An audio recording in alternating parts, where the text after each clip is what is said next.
Sione Faumuina, welcome to Between Two Beers.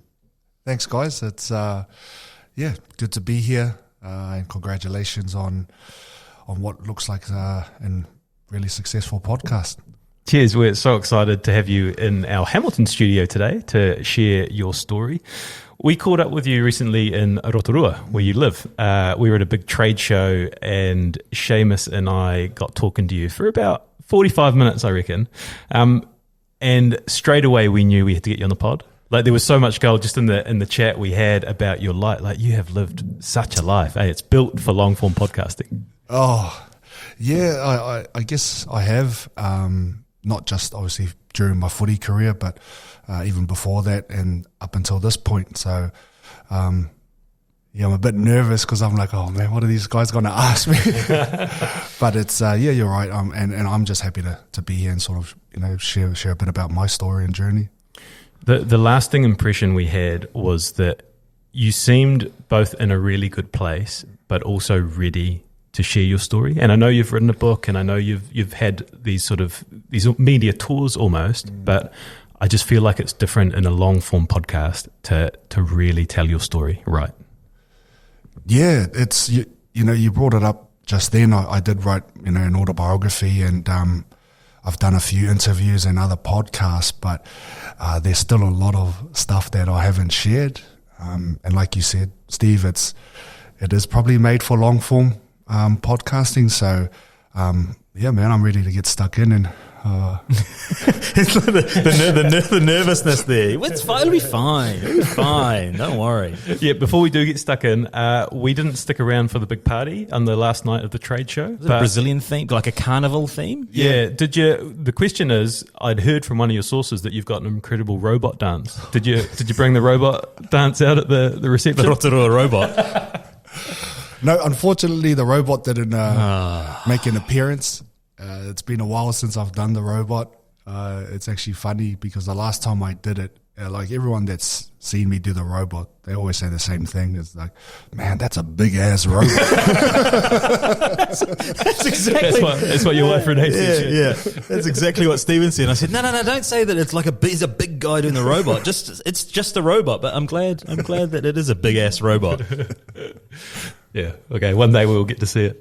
Okay, I wanted to start by reading out some words from your best mate, Sa Lotua, who you gave us as someone to go to.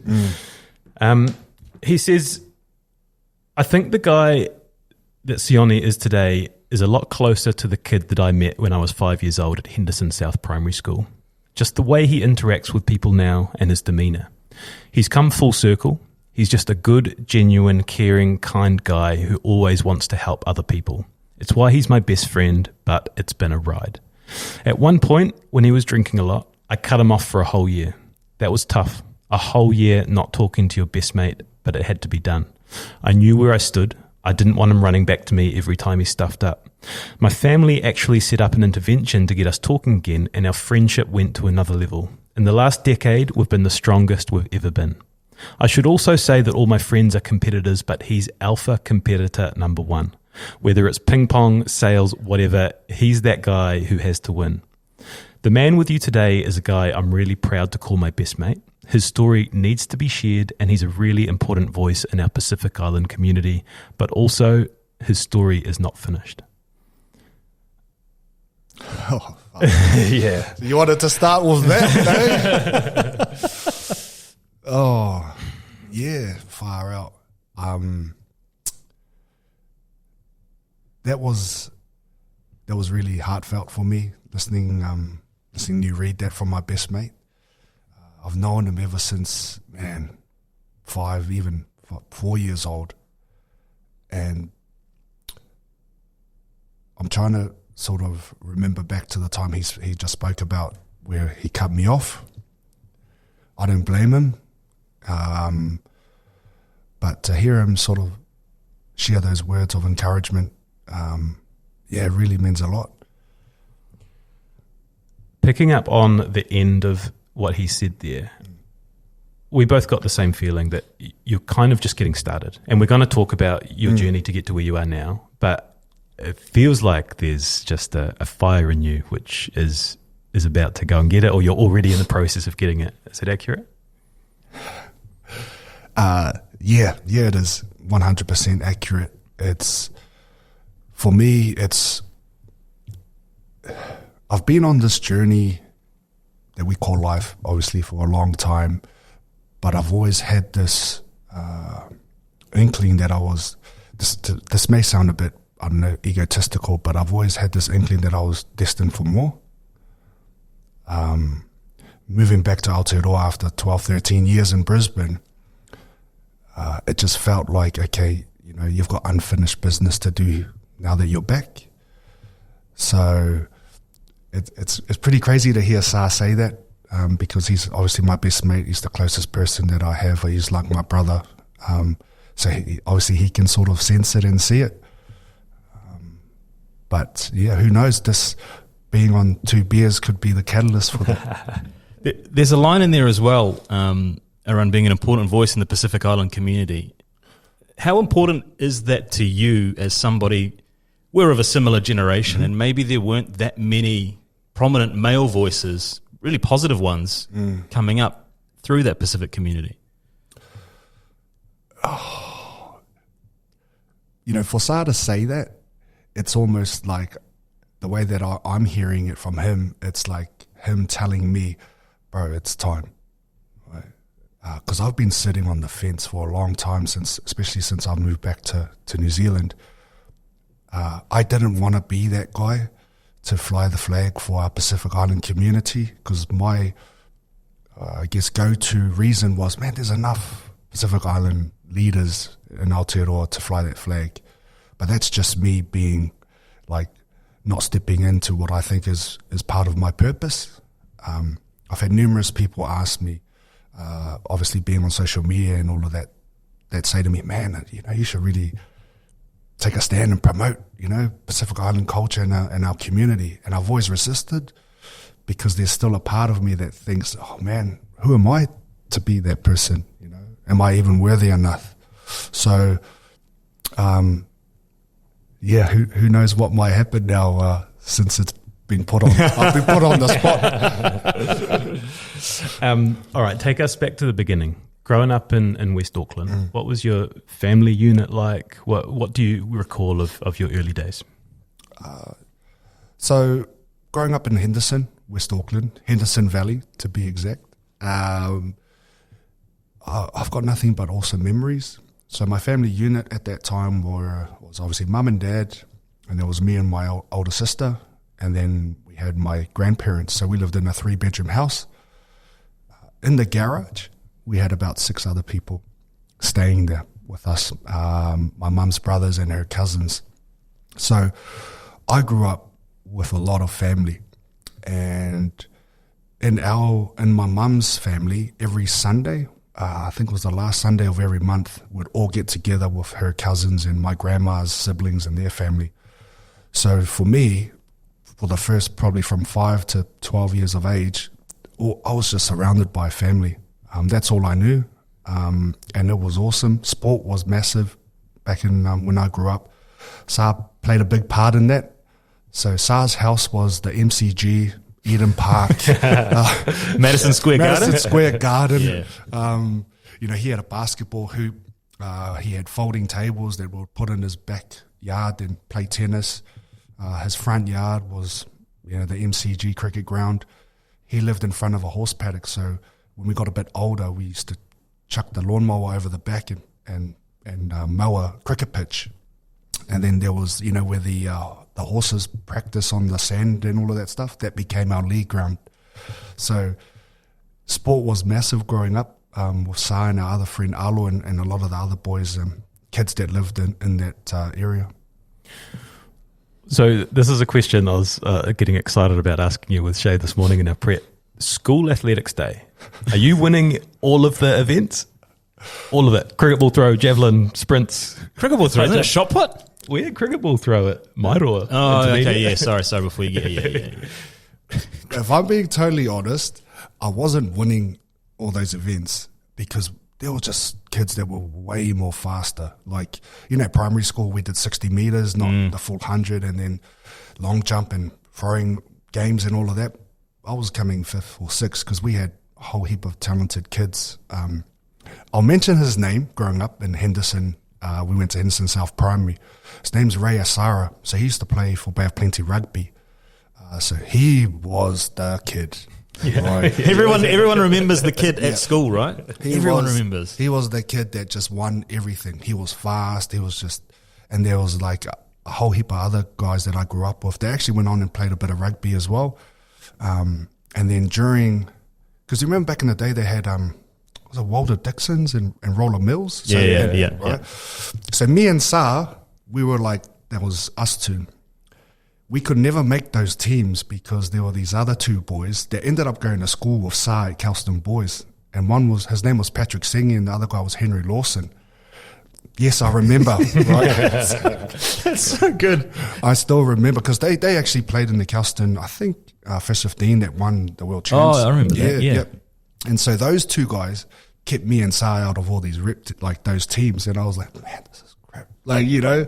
So growing up, I was never the athlete. No one ever touted like, oh man, watch out for Sione, he's going to be the man. That was never me. But did that change when you went to Wellington, to Rongotai? It sort of changed. So when my family left Henderson, we moved to Wellington. I went to Rongotai College. I actually played basketball. So I started playing basketball. I had a go at rugby. So I think I played under 14 B at Rongotai, and because I was skinny, and my dad even used to say, "Are you sure you want to play rugby? Like you're gonna get hurt." But I grew up in a rugby family, so my mum's brothers and uncles, they all played for Manu Samoa, NPC Auckland. So rugby, was in my blood. When I gave it a go at Rongotai, it didn't work. I ended up playing basketball, and that was because I grew up in a housing. I think it was called Housing Court back then. Apartments called Arlington, and if anyone's watching from Wellington, A-Town. They had a massive unit block and then just townhouses and units all over the place. They had a basketball court there. So I would go down there after school and just jam with the older kids, and then sort of started to fall in love with it. Played at Rongotai, made the Wellington under 14 side, and then just sort of kicked on from there and made rep teams for Wellington.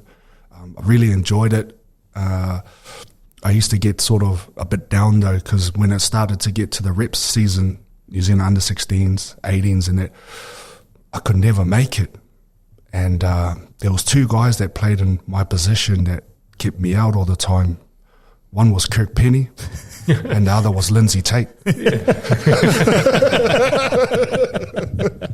So I was like, oh, rats, man.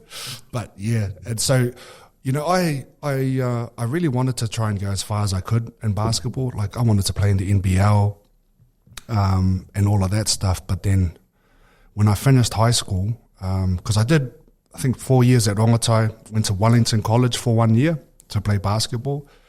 And then I moved back to Auckland and reconnected with Sa, and we both did a business development or business administration course. Just quickly, when you reconnected with Sa, how quickly did you want to play him in basketball when you go back to Auckland? Man, so when I was 16, it's funny you bring that up, because he used to smash me growing up as a kid, because he had a basketball hoop in his backyard. So I used to just give up. I was Uncle Az growing up playing ball against him.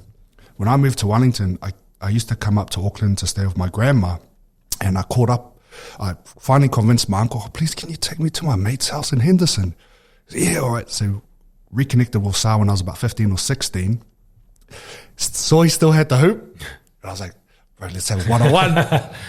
After that, he was like, hey, what have you been doing? I was like, yeah. And I grew up a bit taller, so. But that was funny you saw that. I bring that up because that was the first thing I wanted to do when I got back to Auckland after 2 or 3 years. I was like, oh man, I want to play this guy. That's that competitive nature coming through straight away. Yeah. Just quickly before we move on, you mentioned you had a big family unit at growing up in West Auckland. Did that big family unit go to Wellington, or was there a disconnect from that family unit that you grew up with in those formative years? So it was just my immediate family. So mum, obviously dad. By that time, my little brother, my little sister were born. So they were like 2 or 3. So we moved to Wellington. And then my grandma ended up moving in with one of her other kids. Every Christmas, we would come back to Auckland and spend Christmas at my grandparents' house with my auntie. So that was pretty much how we stayed connected every year. Because when I found out we were moving to Wellington, when we first got there, we stayed with my dad's family in Porirua, Cannons Creek. Yeah, we stayed at that creek. But it was cool, man. I really enjoyed it. But I missed Auckland. And so that's why when I finished high school, I was like, I'm out of here, moving back. So yeah, ended up staying with my dad's sister when I moved back to Auckland. So link us up to the NRL, because you have this growth spurt and you're not a skinny kid anymore, and then you are the guy. So how did you actually get into the NRL in the first place? Yeah, so as I said before, me and Sa, we reconnected when I moved back, and we did a course at Best Training, which is in New Lynn. Sa was playing league, and I was waiting for the rep season to start for basketball in Auckland, which didn't start till the middle of the year. And then, one thing led to another. I followed Sa down to his league training, jumped in, and then ended up playing my first game since I was a kid with the Glenora Bears under 19. We played the Marlins when we were in Marlins. At the end of that game, I was like, oh man, flip, that was tough. But a man actually came up to me, and I didn't know who he was at the time. He goes, hey, I've never seen you around the league traps before. How long have you been playing league? I said, mate, this is my first game. 80 minutes? Yeah, man. I was like, this is my first game since I was like 8. He was an Auckland selector, from what I was told. 6 weeks later, I carried on playing, and then my coach came up to me and goes, hey, you've been selected to trial for the Auckland under-18 side. And I was like, oh, okay. And it was on a Sunday. So me and my mate, he also got selected, I guess to celebrate, that we've been selected to trial. We went out on the Saturday because we didn't think anything of it. We'll just go, we'll just have some fun, but let's go out tonight. So we turned up to the trial on Sunday. Our coach picked us up and took us there. And if you've ever played in a trial, everyone just wants the ball. You never get the ball, especially in a league game. And that's what happened to me. And I was like, oh well. One thing happened in that trial that sort of, I think, put me on the map. So we were kicking off, and there was a guy, the prop, got the ball off the kickoff, and he was straight like beelining to me right from that kickoff. Green headgear, massive. And I was like, here we go. So he's running full steam ahead, and then I just dropped my shoulder last minute and went, boom. And he went flying back, legs up in the air. And I'll never forget it, because when that happened, the ref looked at me, looked at the guy, looked at me. Little did I know, that guy, his name was Jason Williams. He was probably touted as the number one rugby league prospect in New Zealand at the time. He had already played junior Kiwis while he was still at high school. So I think he's still the youngest ever junior Kiwi. Mm. If I knew all of that, I would have just said, hey, run straight through. Yeah. And then, after that, got selected for the Auckland under-18 side. Man, we had a really good side at that time. Shantain Hape, Royce Tassi, Motu Tony. And then we went to the national tournament, just obviously not far from here in Marawahia. I made the tournament team at the end of that.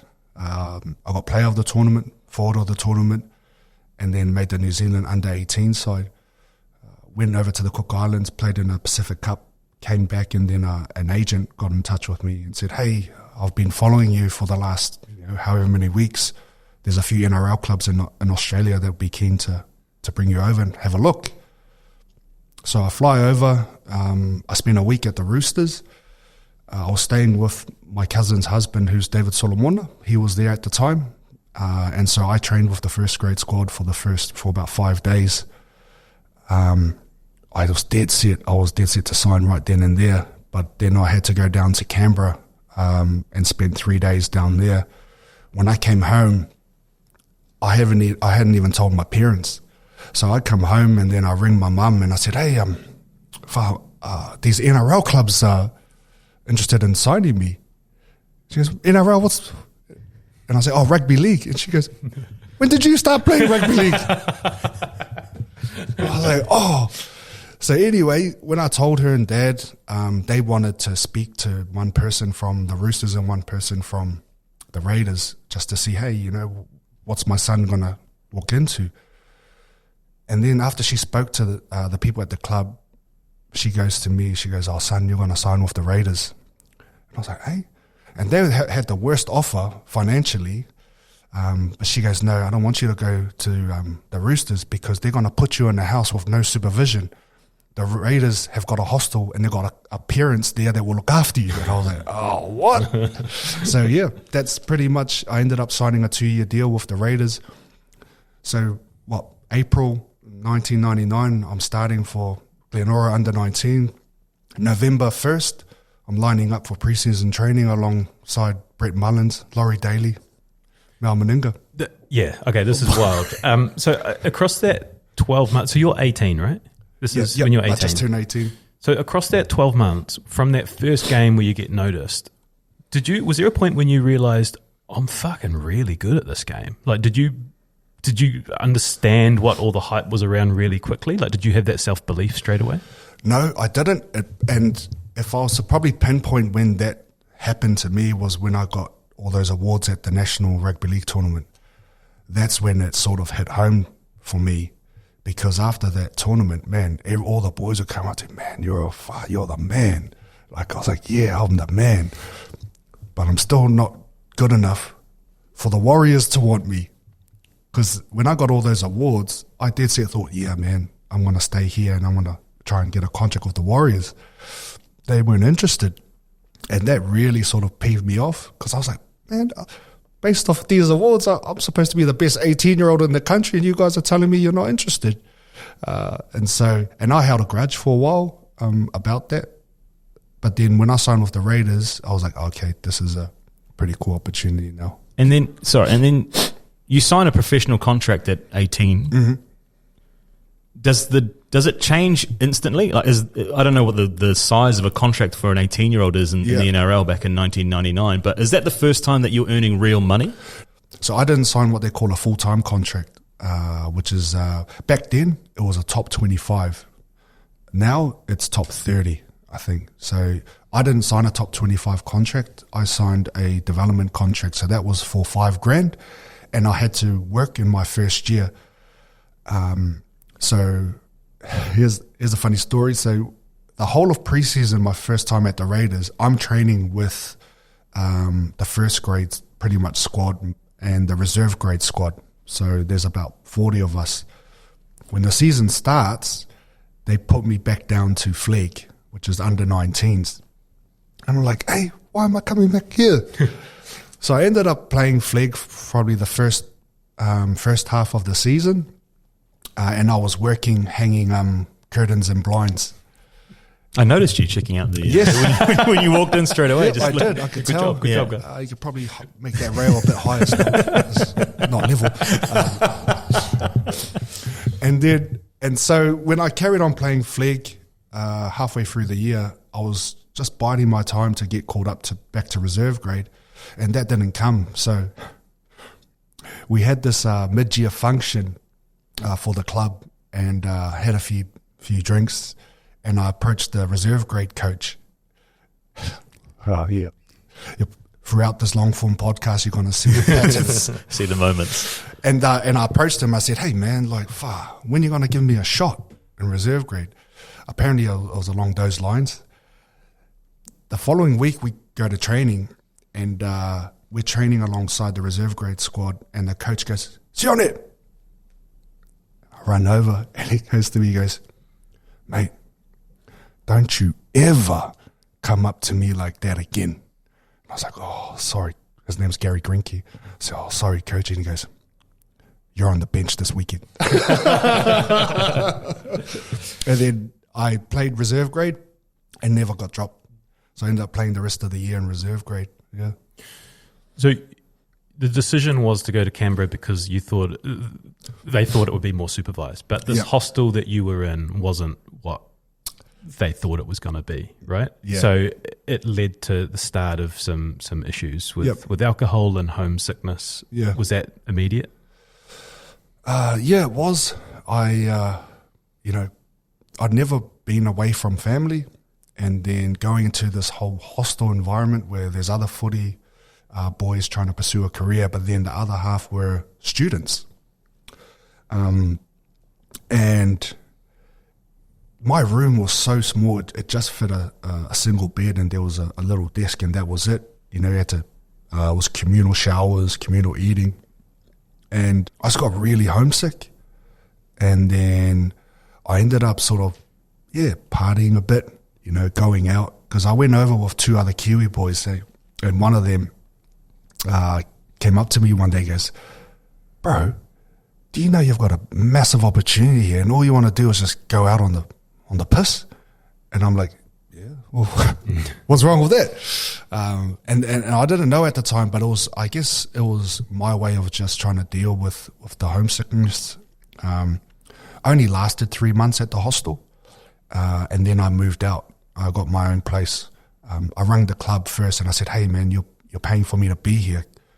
Can you cover my rent if I move out?" And they're like, "Yeah." So I moved into a 1-bedroom unit.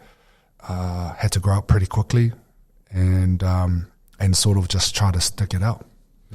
What was your relationship with alcohol like before you went to Australia? Because if you're like, the picture that you're painting is quite a controlled environment, but even when you talk about the night before that first trial, you've gone out for a night out. So was it always a case of that kind of classic Kiwi, go out and drink as much as you can? Yeah, it was.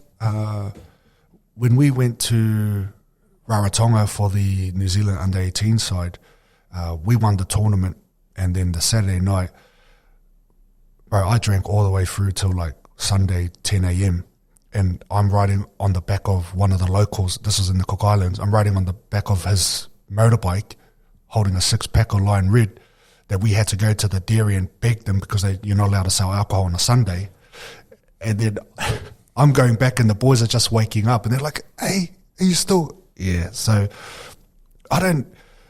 if I'm being honest with you guys, I don't know why. Sometimes like why I drank sort of that way. It was just, maybe it was like a badge of honor, in front of the boys. "Yeah, man, I can drink," like, because I look back at that, I was like, "Bro, you're an idiot." But it's, I guess that Kiwi culture. What I can say is, when I went to the Raiders, specifically when I made first grade, that drinking sort of just elevated even more. So there was an incident that happened at the Raiders, which is kind of, I'm not sure if this was the first big blip, but it was certainly one that caught our attention. And it was, you'd been drinking at a party, and you hit a schoolboy as you were driving home. He walked away uninjured, but it was obviously a horrific event. What impact did that have at the time? Like, was that a moment where you were kind of like, "Oh shit, this is getting out of hand," or did that just sort of pass like, "Oh shit, we'll sort of sweep that under the covers"? I'll tell you the actual story that led to that. So the Warriors were in town, and they were playing the Raiders. I was playing reserve grade at the time. After the first grade game, because Anthony Swan was at the Raiders at the time, so obviously he knows most of the Warriors boys. So he had a lot of the Warriors boys go back to his place for a drink. I was with a guy called Brent Kite. Used to play for Manly. He was at the Raiders at the time, so he had this big club sport, and we drove into a place called Bobby McGee's, which is the spot on a Monday, because the game was on a Monday. So we drove there with him, and then he was going to catch a cab home. So he goes to me, he goes, "Bro, you hold on to my keys so I don't drive." I was like, "Yeah." So I'm holding on to his keys. We're drinking at Bobby McGee's, and then we're with the Warriors boys, and then we all go back to Anthony Swan's, which was just around the corner. The party finished, and then I had no money. I didn't know how I was going to get home. And then I remember checking my pockets, and I'm like, "Oh, bro, I got Kaidi's keys." So I jump in his club sport. I didn't know this at the time, but Kaidi was asleep in front of his car. Oh, hell. Yeah, man. He told me, he goes, later, he goes, bro, didn't you see me? I was asleep in front of my car. And I was like, oh, nah. So I just jumped in, drove home, and I was literally probably 50 meters away from the hostel. And no lie, I was like, oh, I'm home and hosed. And little did I know, one of the hostel kids walks out in front of a tree right in front of our hostel, and I was almost home, and then I slammed on the brakes and hit him. I jumped out and I said, bro, are you okay? And he goes, yeah, no, I'm all right. And I said, oh, please don't tell anyone. And he goes, no, I won't. So I park up, go back in and go to sleep. About midday, I get a knock on my door, and it's the coppers. There was a teacher across the road at his school that saw what happened and reported it. So that's sort of how I got done. When the cops came, they couldn't get me for DUI because it been too long. But they got me for driving reckless or something. And I remember after I had the interview and then I met with the club, and Robert Finch, who was the football manager at the time, sort of gave me a stern talking to. I go back and I'm lying in bed and I'm like, man, do I really want to be here? It was like, oh man. And for anyone that's, I guess if you've got a drinking problem and incidents keep happening, you'll know exactly what I mean. Right, you'll go into this state of depression for a few days, and maybe a couple of weeks. Then you start to come out of it, and then next thing you know, you're drinking again, and everything's fine. That was my process throughout my whole career. Was an incident happened, state of depression. I don't want to see anyone. Hide in the house, slowly work my way out, and then everything's all good. And that's how that sort of happened. State of depression, I was down when I hit that kid, went back to training, things started to come back to normal, and I'm like, yeah, I'm all good. Yeah, people will forget. Yeah, pretty much. Yeah, you speak, like I know that pattern of behaviour because that was not to the same level, but that was exactly it. You'd be sitting at home going, why did I do that, or why did I say that, or what was it? And yeah, if the time eventually it blows over, and then I'm sweet to reintroduce myself. Yeah. And were you quite a social person when you were drinking as well? Yeah, I like to think I was. Growing up, I was surrounded, like, obviously by alcohol. My family had parties and Christmas parties, and it never got out of hand. But it was just, my dad. I used to see my dad when I was young, and he was the life of the party. Right? So that's how I guess perceived myself. Yeah. Right. As soon as my dad turns up, everyone's got to have a good time. And so for me, that's how, I sort of perceived myself, like, man, this is boring. Hey, boys, hey, guys, let's, so that's how I started to drink. But then I had this other side, which was, man, I don't know, anger or, all of this stuff that came off the back of, I guess, being in the public profile or having a public profile. Yeah. Did you have a public profile in Canberra when you first started? No way. No, I didn't have a public profile at all, which was awesome. And yeah, I guess once the first time I started to realize that people recognized me, it was pretty cool until I had an incident that became public knowledge, and then it was just not cool. What did the Raiders do when this incident, hitting the schoolboy, obviously got back to the club? Mm-hmm. Did they wrap around? Did they offer you support? Were they concerned? I don't want to throw them under the bus, but no, there was really nothing. It was basically, I had a meeting with Finchy. He gave me like I said, a sterning talk, and it was like a slap on the wrist and don't do it again.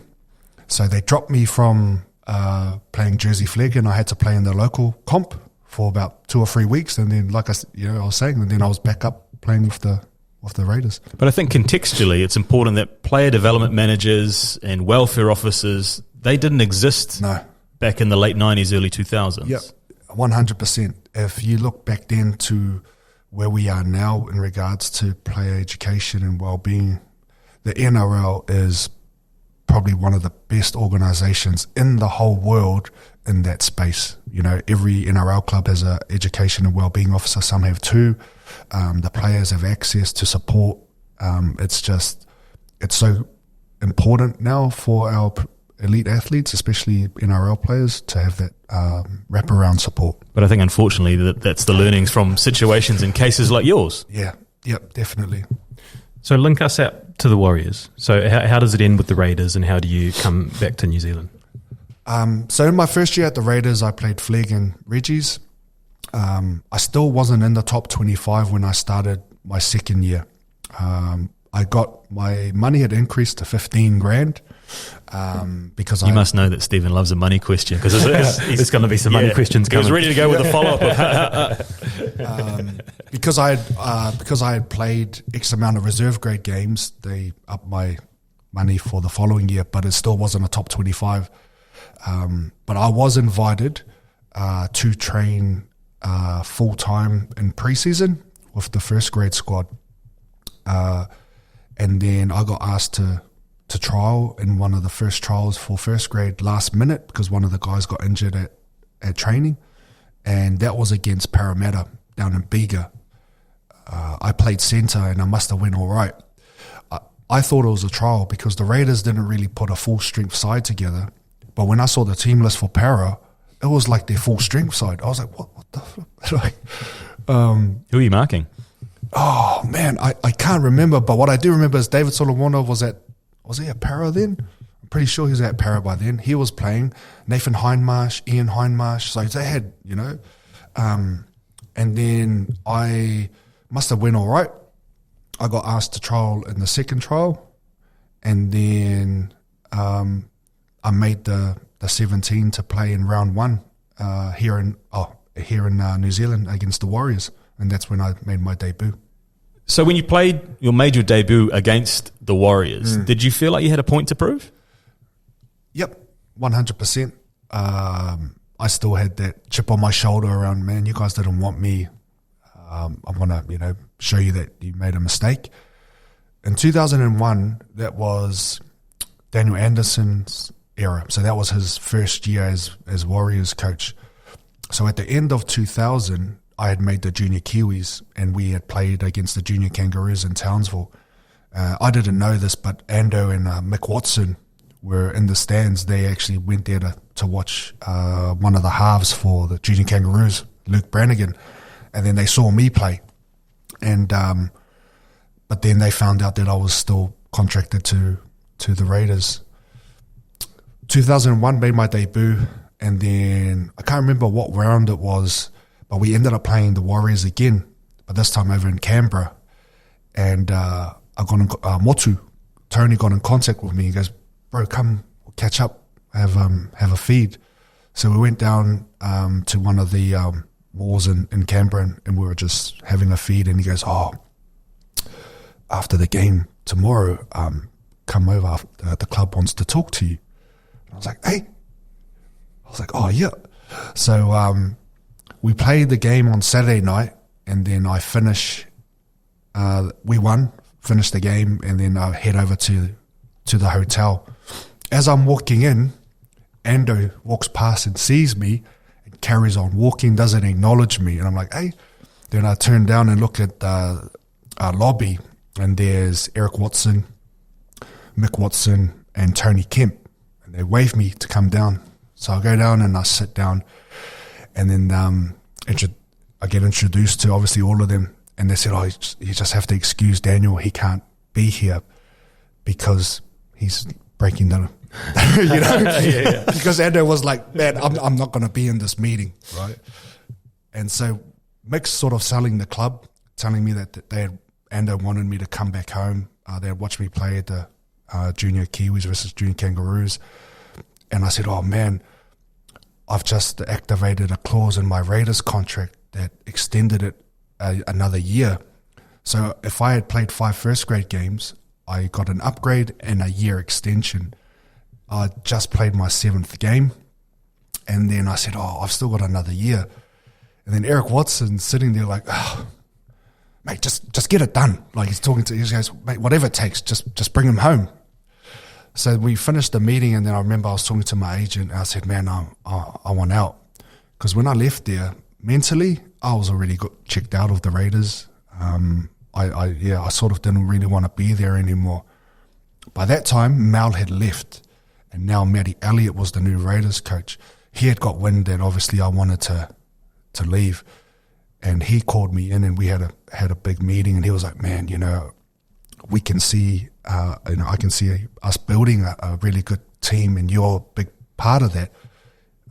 We don't want to let you go. And I was like, oh, sorry, Matty, man, I'm homesick. I just want to leave. And then I ended up leaving. I was still contracted to the Raiders. At the end of that year, I left, still contracted to the Raiders, and the Warriors hadn't finalised my deal yet. I find out like years later when I was speaking to Mick, he goes, man, remember how we got you out of your contract at the Raiders? Do you know what we had to do to get you back home? So the Raiders, he was telling me, the Raiders were like trying to throw everything at them. Yep, you can have Sione, we'll release him, but you got to take these 2 players with as a deal. And Mick was like, no, we're not taking them. He goes, okay, you got to pay us X amount. And they're like, no, we're not paying that. So it just dragged on. So I'm sitting in Wellington, because I'm back home with mum and dad, just twiddling my thumbs. Yeah. I can't even, the preseason had already started at the Warriors, and I'm still in Wellington. It wasn't until like mid to late November that I finally got the quarters, hey, it's all sorted, come up to Auckland. And then, went up to Auckland and joined the boys. So this 4 years at the Warriors is like the most Warriors 4-year cycle ever, right? So 2002 grand final, 2003 top 8, 2004 was their worst year ever, and 2005 is a rebuild. Yep. It's just like a cycle that it's so Warriors. Yeah. But we're going to get into some nitty-gritty stuff, but overall, what is your reflection of your time at the Warriors? How do you look back on it? There's a few probably key points when I look back at my time at the Warriors. One is I'm grateful that I was able to come back home and forge some really good friendships that, I call it the brotherhood during my time at the club. These are, boys that I'm still tight with today. The experience that I had, I always explain it to people is that imagine you're with your best mates and every day you're just having fun. Like, training starts at 8, I'm there at like 6:30. I just can't wait to be around the boys. That's what I really sort of remember.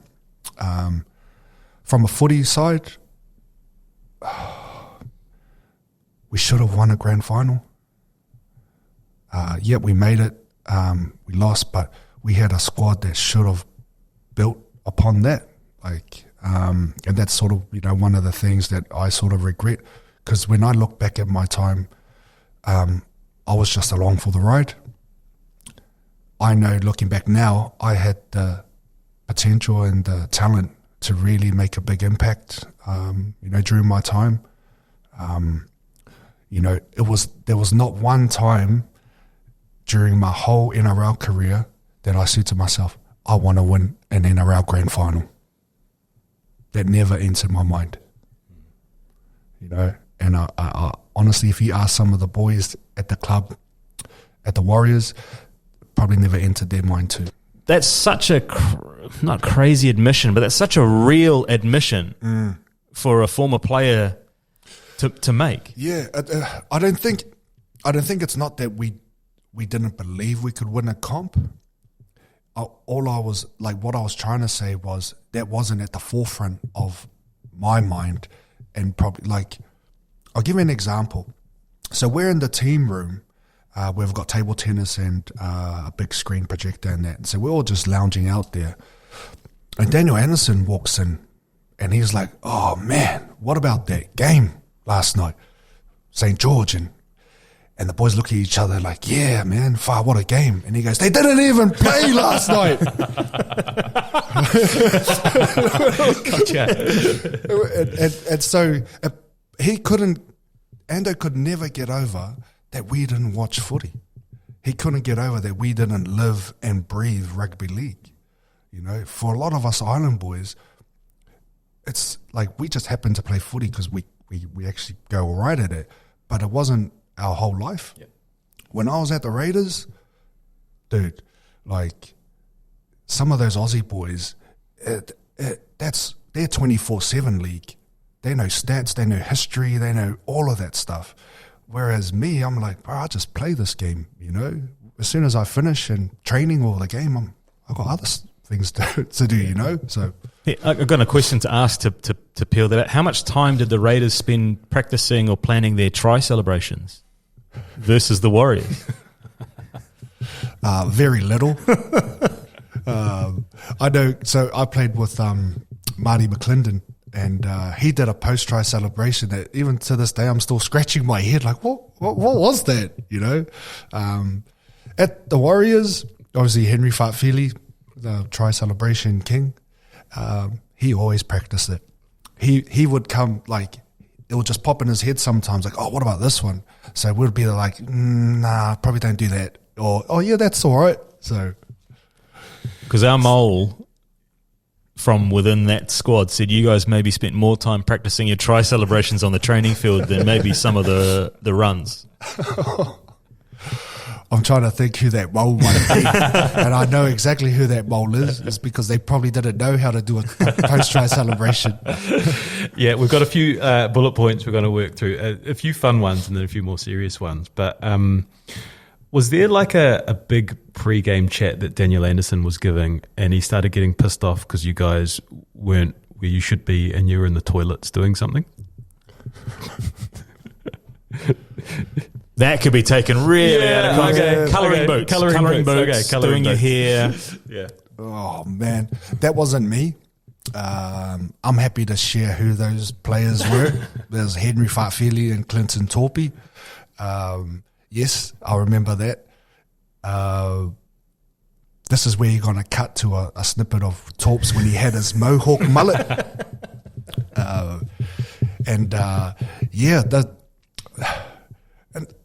Look, I look back at things like that, right? And it's just the way that I used to view it is like, man, they're just expressing themselves, right? That's just how, you know, some of the boys were. During the early 2000s, you know, when the club was going okay, if you drove into the Mount Smart Stadium where we trained, you'd see like Henry's Jeep with 20-inch spinners. You'll see Monty's Lexus, or, you know, it was just that environment that, you know, it was just the boys just really sort of embracing, you know, what it was to be a professional rugby league player. Mossimo sneakers and Mossimo undies. I'll tell you the funny story about these undies, man. So, like, it was cool to wear Calvin Klein undies, right? And like, if you're a professional NRL player, you try and wear it so it sort of shows a little bit. So Francis Belly, he used to always I'm like, bro, why are you training in Calvin Klein undies for, man? He goes, don't worry about it, man. Little did I know, I finally found out, he used to buy them from this rip-off shop in Henderson in Lincoln Road for $5 each, man. And then when we finally figured it out, bro, heaps of us went out there and started buying these rip-off Calvin Kleins. I was like, not even real. So the last bullet point is kind of leading into a wider conversation around drinking and the realities of what it looked like across your time at the Warriors. Yeah. So it was about breath testing. They had breath testing after matches, and you'd like suck in and not blow out so you'd pass, which is kind of, I think it was suggested to us as a bit of a lighthearted gag, but I think it speaks to the wider theme of those 4 years. Like what did life look like for you on and off the field? How often were you drinking? What did weekends look like? It was a real roller coaster. Like, you know, I played 11 or 12 games for the Raiders, so I wasn't I didn't have a public profile. My first year at the Warriors, I think I only played 10 or 11 games, so I still didn't have a public profile. People didn't know me, so I was still going out and no one would recognize me. 2003, I think I played in round 4 or 5. I got called in, and then I carried on playing, and then the game that we played against the Broncos over in Brisbane, and I threw that pass over my head, that catapulted me into the public sphere. Because before that pass, I could go out, no one would know who I was. And it was literally instantly, overnight, as soon as I did that pass, I'm like, everyone's knows who I am. And for me, it was really hard to fathom, because one day I'm at Z filling up my car and no one knows me. After that pass, I go and fill up and everyone's like, Johnny! I'm like, oh, do I know you? Awesome game, bro. Good luck this weekend. I'm like, oh, thanks. I'd go to a cafe and, before that pass, I had to pay. Now, after that pass, he goes, nah, bro, all good. It's on us. Yeah. And I'm like, hey, can I bring my family next time? No. But it was literally, for me, in 2003, after that pass, that's where the whole public profile, everything just took off, man. It was crazy because I'll tell you the story after that game. I got concussed. Andrew G. flipping got me good. And I knew that sitting on the sideline when I walked off, all I was thinking about was, flip, man, they're not going to let me drink. Right? Because I got concussed. Lo and behold, at the end of the game, Andrew comes up to me, you have to piss tonight. But I've got all my family that live in Brisbane. I'm like, oh, flip. Yeah, all right then. So we go to this bar, and it's down on the lake, on the Brisbane River. I forgot the name of it. And I go out with my uncle. I'm not drinking. We walk in, and they got plasma screens all around this bar. And I think it was Fox Sport. They had this thing called Play of the Day.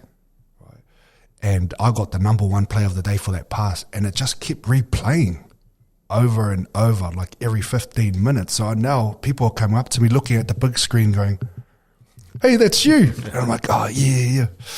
And so we fly back in after that game. And then there's media there at the airport. And they're all coming up, asking for interviews and questions. Where before that pass, they were never there for me. They were there for Stacey or Arwen. And then I just did interviews that whole week after that pass, and then boom, I'm just sort of everywhere. And that's when I was like, oh man, fuck, this is pretty cool, eh? Like, I'm like, fuck, this is what it's like, So it took me a while to get used to it. Be honest, my head got really, really, really big. And then it was great until you make a mistake. So yeah, that's sort of what it was like for me, especially leading into the rest of my career after that. On the drinking stuff though, like I'd read some of the media stuff, and it would talk about you being out until 7 or 8 in the morning and then turning up for training. Did that happen? Yep. Yes, it did. And my thought process at the time was I was that guy that could go out all night and turn up to training and still come first in all our fitness drills. That was me. I smoked, I drank, partied hard, but I trained even harder. So that's how I used to validate that, right? And some of the boys used to get real pissed off, man, because they'd be like, man, how can you, are you still drunk? How can you and come and beat us all in, right? And so for me, I was like, well, I'm still turning up to training. I'm still going hard and winning. And so that's what I used to validate me going out midweek and drinking hard the way that I did, because I could still turn up and train the house down. Did anyone try and have the opposite conversation? Imagine how much better you would be if you didn't do this. Yeah, I think it's hard to have that conversation with a teammate. Like, I know years later, Yafeka Paleasina, he messaged me. I think this is when I released my book and I started to share a bit about my story. And he messaged me one time and he goes, oh, brother, like, me and the boys, we knew you were, going through some stuff and you're drinking, but we just didn't know how to approach you. And it was almost like he was apologizing. And I was like, oh man, nah, thanks for your message, bro. It's, it means a lot. But at the time, yeah, I think it was just a bit difficult to have that conversation. One of the reasons why was because it's like, if they did try and intervene, my response to them was, but bro, I'm still killing it at training. Like, what? I'm not, so I think that's maybe why it's just like, man, how can we tell Sione to stop when he's still beating us and training still turns up, so, yeah.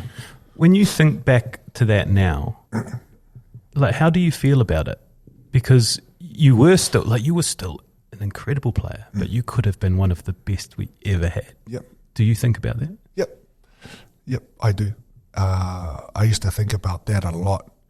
I guess one of the things that sort of stands out in my mind was Peter Sterling once sort of, said to me, and, that, man, you could have been one of the greatest to come out of New Zealand. And, I guess that's one of the downsides to looking back on my career, because I was so naturally talented, but I didn't put in the hard work to really amplify that talent. I only ever showed glimpses of what I could do. So to answer your question, Steve, yeah, man, I used to think about that a lot. And I'll be obviously open and upfront here on this podcast to say that if I had the right mindset, been in the right sort of environment, socially, and being as more professional as I could, I probably could have been one of the greatest. When you going out as much as you were, and the social life, like, a lot of it wouldn't have been reported, but some of it would. And there's some sort of major ones that made the headlines. Punching Alan Bunting, the current Black Ferns coach in 2004. That was one that obviously caught the headlines. When something like that happens, do you go into, like we spoke about before, that few days of, oh, fuck, and then you sort of pull yourself out again? Is that same pattern repeating? Yeah, it does. Especially in 2004, because I had a number of incidents, and that was exactly the pattern. I'm driving home back from Whakatane after that incident, and then I get the phone call from Mick Watson. He goes, mate, you need to come into my office tomorrow. What happened down there? And then my heart sank. I get home, and the last thing I wanted to do was go see Mick. I literally did not want to leave my house. So I have the meeting with Mick, I had to do this Sunday news interview. And then after that, I just went straight home, stayed in my shell, but then, the sun comes up the next day, and slowly you start to sort of get out of that state, and then everything's fine, and then boom, another incident. Apparently I abused some guy at an ATM, and I'm like, oh, here we go again, back down in the slumps, come back up, and then boom, another incident. Me and Timapata are reported to have a domestic, altercation. I smashed her car up, back down again, and then boom. It's just like, man, how do I get myself out of this? And at the time, because I know context is really important for you when you're retelling these things, because I think for us as bystanders, we just see the headline. Sione's in trouble again. Sione's this, Sione's this, Sione's... What was the actual things that were happening in the background around 2004, let's hone in on, that drove you to drinking like that, or drove you into those frames of mind? If you're open to sharing it as well. Yeah. No, I'm open, but I also want to be open enough to say that, I didn't take ownership for a lot of what happened during that time. There were a few factors. My relationship at the time was a big factor. It's one thing being a high-profile person by yourself. It's another being in a relationship with another high-profile person. So, when me and Timapata got together, it was like, man, the profile just went through the roof. And then after that incident in Whakatane, now I'm the bad boy of league, dating the golden girl of New Zealand sport. And then, so that's going on in my mind, trying to deal with that. And then 2004, the Warriors, we lose 5 from 6, start the season. Ali leaves, Ando resigns. When for the last 2 years, all we've experienced is some form of success. Now we're, not doing great. And I'm like, oh man, this sucks, you know? So all of that stuff's happening, and I'm 23 years old. And, you know, I'm like, man, how do I deal with this? So I got to the point where halfway through that year, I went to my dad, and I told my dad I wanted to quit. And I said, Dad, I'm done. I don't want to play anymore. And then he goes, son, I'll support whatever decision you want to make. But just remember, if you do stop playing league, what are you going to do with your life? I was like, oh, that's a good question. Right? I had no formal qualifications. You know, the only job that I had experience was when I was at the Raiders hanging up curtains and blinds. And I was like, oh man, what am I going to do? I didn't care, because basically the next day I would drive into the club, and I walked into Ando's office, and Ando's about to yell at me because I just had another incident that he got wind of. So I walk in and he's about to yell at me, and I slammed the door and I said, Ando, I quit. And his whole demeanor changed. He was just like, what? And I said, I've had enough. And he goes, mate, come sit down, let's have a chat. And he goes, what's wrong? And I said, Ando, oh man, I just can't deal with this anymore. I don't want to play. You know, I just want to get out of here. And he goes, oh, what if I give you some time off? You know, just let it simmer, have a think first. And then if you still feel the same way, then come back and tell me. And I was like, oh man, I don't know, like, I'm pretty set. I want to finish. Then Ando proceeds to say, he goes, how about this? We've got the Anzac Kiwi test. Yeah, man. He goes, we've got the Anzac Kiwi test coming up. Make yourself, just carry on. It's next week. Carry on, play the test, and then you can let me know how you feel about that, if you still want to quit. And I was like, oh, yeah, all right then. So we go to Newcastle for the Kiwi test. We get hammered. What Ando doesn't know is that obviously Ruben's in the team, and we're all drinking. And I said to Ruben, I said, bro, I want to come back to the Raiders. He's like, what? I said, bro, I want to come back to the Raiders. So what does Ruben do? Rings Matty Elliott then and there. So I get on the phone with Matty and I said, bro, I want out of the Warriors. I'm done. I don't want to be here anymore. And he was like, all right, yep. Okay, look, obviously you're on the drink, right? I know what's happening. Right? Obviously you're on the drink. Let's chat about it more. You know, when you get back to New Zealand. And then not long after that, Ando left, and then Kempy became coach. So me and Kempy, we've got a good relationship. Kempy's always had a good relationship with the players because he's the assistant coach. So his job is to... He's the good cop to the bad cop. He's a good guy.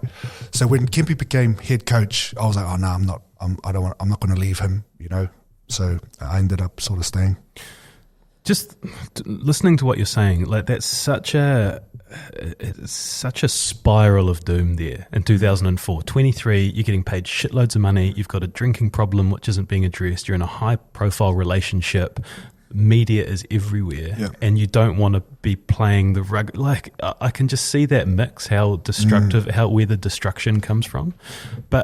And I know that the point of talking through this is because what we're going to get to on the other side of how you're helping people. But at its lowest point, did you see a way out? Where did things get to at the bottom? Yeah, I didn't see a way out. There was one time where I was like, mentally and physically, I was done. Like, I don't even know if I've ever shared this. I did contemplate ending my life, and then because the club had put me on to the psychologist, and I just didn't get on with her. And so our physio at the time, his name's Jude Spears. He became my shining light. He basically said, Sione, I'm going to be here with you, man. I'm going to be here with you. Whenever you need me, whatever you want, I'm here. So I started going to AA meetings. And even that sort of wasn't really, I don't know whether I was too much gone to see the benefits of seeing a psychologist or going to AA, but I was like, man, this is not helping, it's a waste of time. My first AA meeting I go to, I won't say his name, but there's a high-profile journalist in my AA meeting, and I'm like, dude, like, are you serious? My relationship with the media, and I'm like, what the flip? Like, but then I heard his story, and then I was like, oh man, I didn't know that. But I stopped going to the AA meetings, I stopped seeing the psychologist, and then I remember I rang Jude, and I was like, bro, I just wanted to ring you and just let you know that, I think this is it. They say when someone's contemplating to do that, they do it in the hopes that someone will come and save them. And I think that was what my phone call was. Because not long after that, and Jude, and I was so embarrassed, and I just turned off all the lights and just hid, and I was like, fuck. And I could tell he was, really, really upset. Like, Sione. And it was, that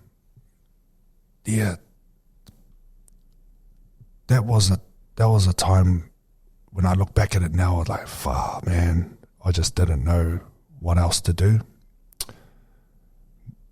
After that, I caught up with Jude, and he gave me a big hug in that, and we really talked it out heart to heart. So yeah, I haven't seen Jude or spoken to Jude since I left the Warriors, so I just want obviously thank him for being that guy, because he really did help me, man, like big time, to try and deal with some of the stuff I was going through in 2004. That's a theme that keeps coming up in these chats, is being there for someone in their time of need. And is that what you're preaching on the other side now? Like, just keep an eye on your friends, just be there for them. Yeah, hard out. There's so much power in that. There's so much, good that comes out of just checking in and being there for someone. For me, it was just hard to reach out, to ask for help, because in Samoan culture, especially with men, right, it's not in their culture to ask for help, right? It's almost like they're too embarrassed. So, when you're a professional NRL player, everyone expects you to have everything sorted.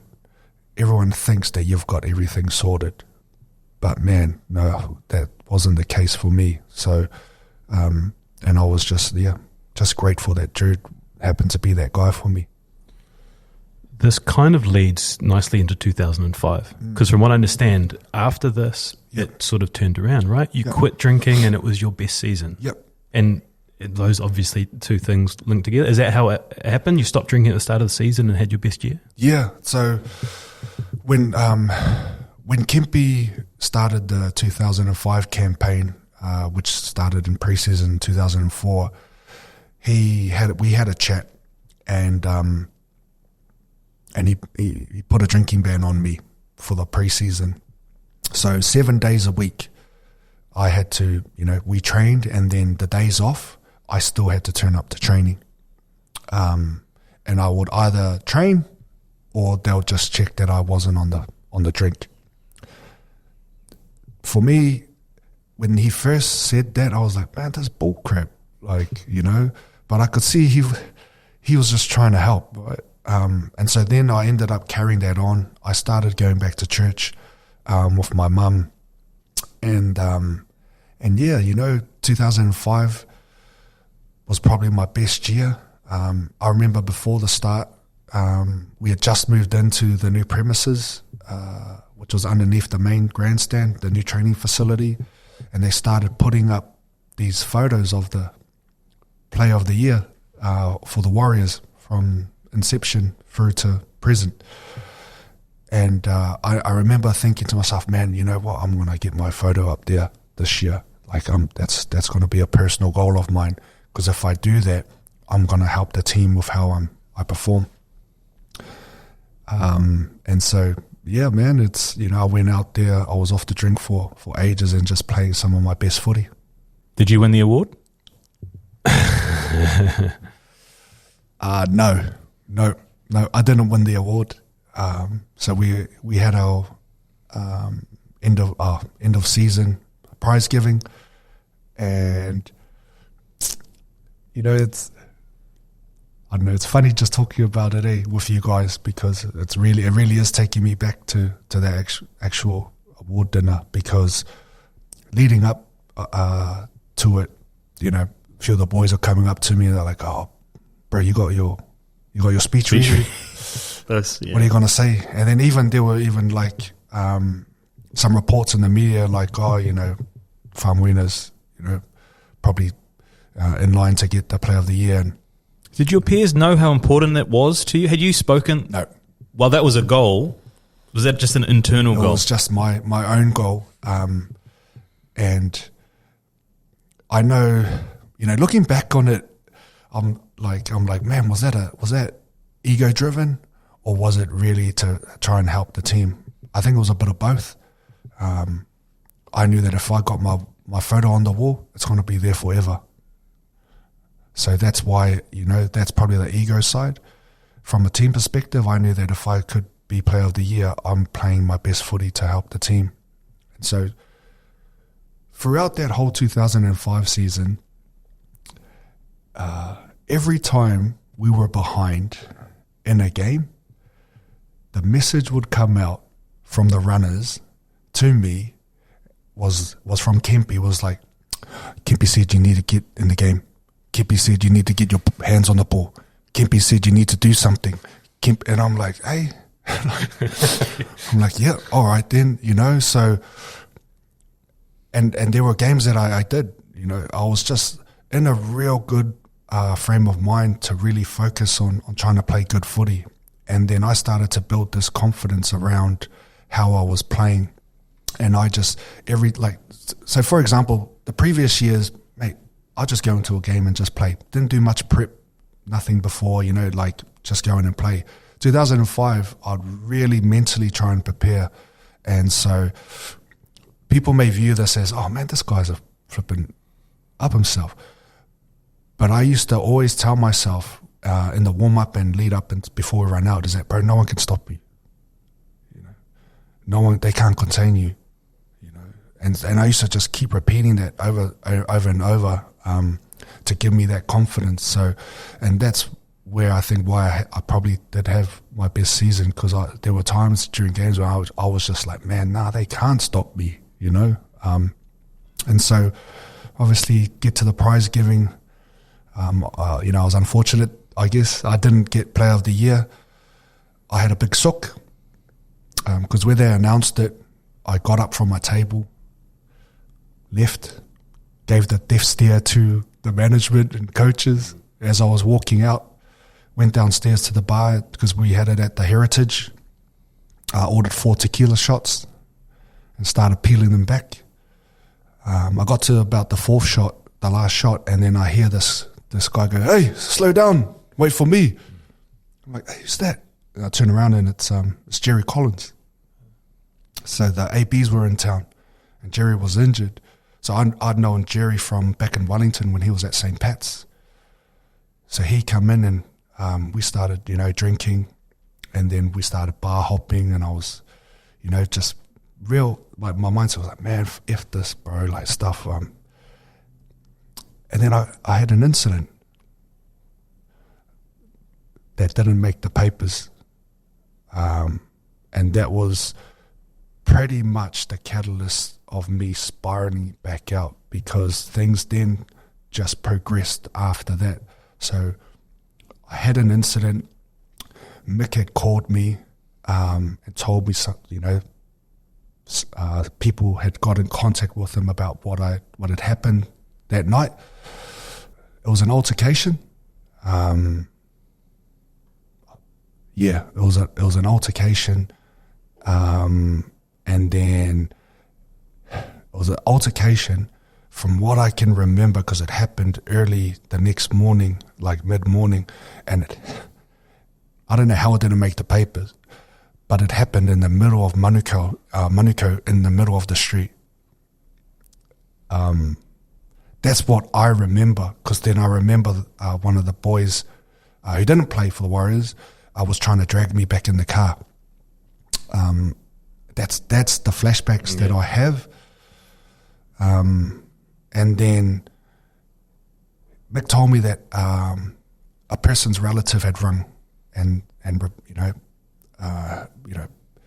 I had signed a short-term contract to go to play for Hull FC. So he goes, hey, go and then deal with this when you come back, okay? But I'll be gone, right? Mick had already sort of given us notice that he was leaving as CEO. And I was like, oh yeah, okay then. So if we go back a few weeks, Kempi had come up to me and said, hey, for next year, this is when we knew we weren't going to make the 8. He goes, hey, next year I want you to play 6 full-time, not just in and out during games. I want you to play 6. And I said, yeah, man, because I really wanted to play 6. And for me to I guess, be the best 6, I wanted to have a really good preseason. So I rang the Kiwis coach and told him that I'll be making myself unavailable for the Tri-Nations.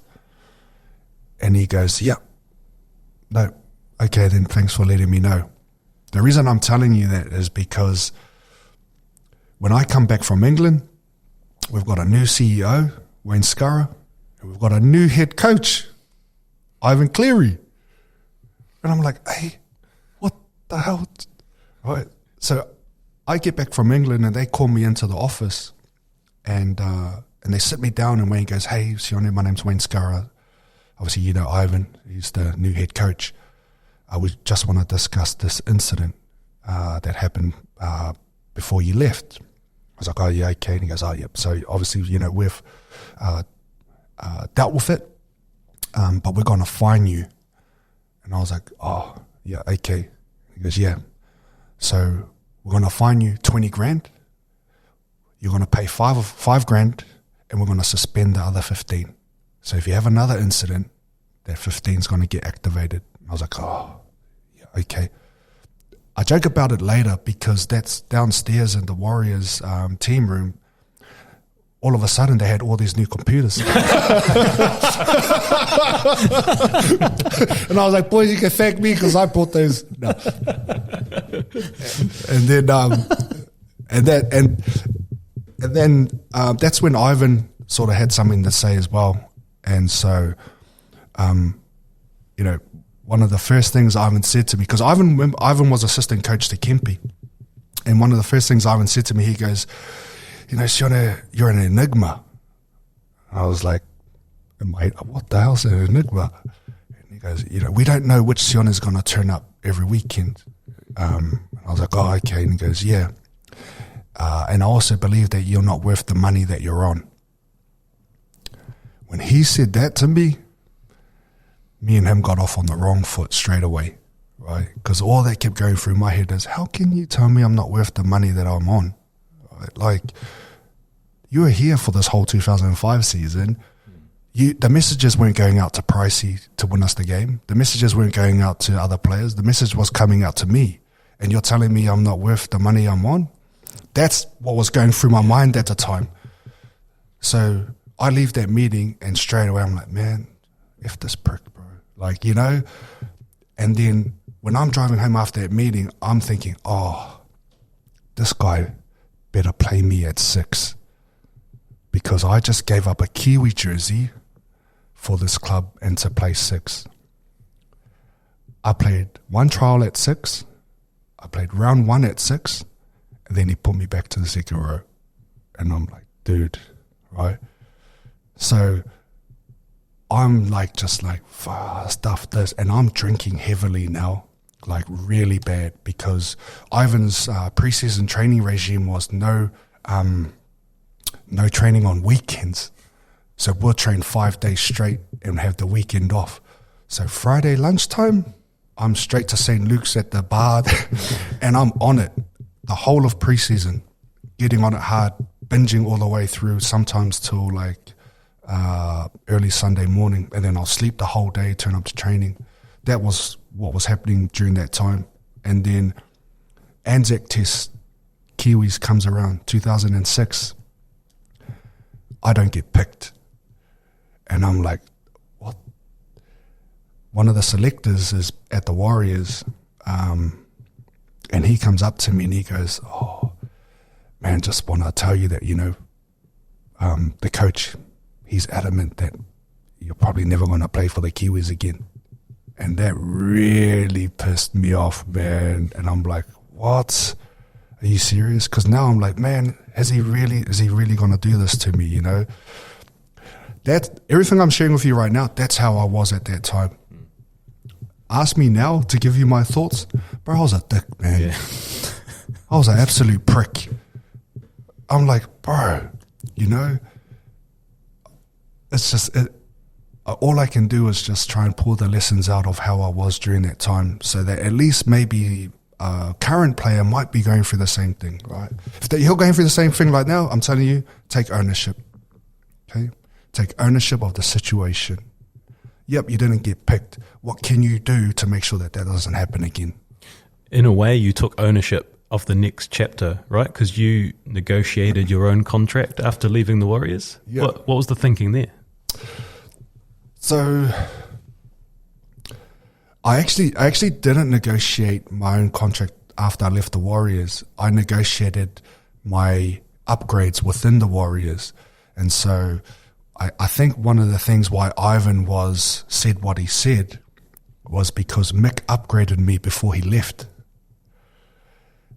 And I still think it was warranted. Some people probably didn't. Right?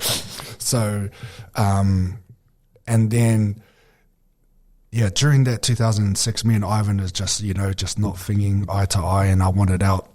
And then I actually got another agent to try and look for a deal for me, and he come back and found a deal with Manly, and it was for quite a bit of money. And then I found out that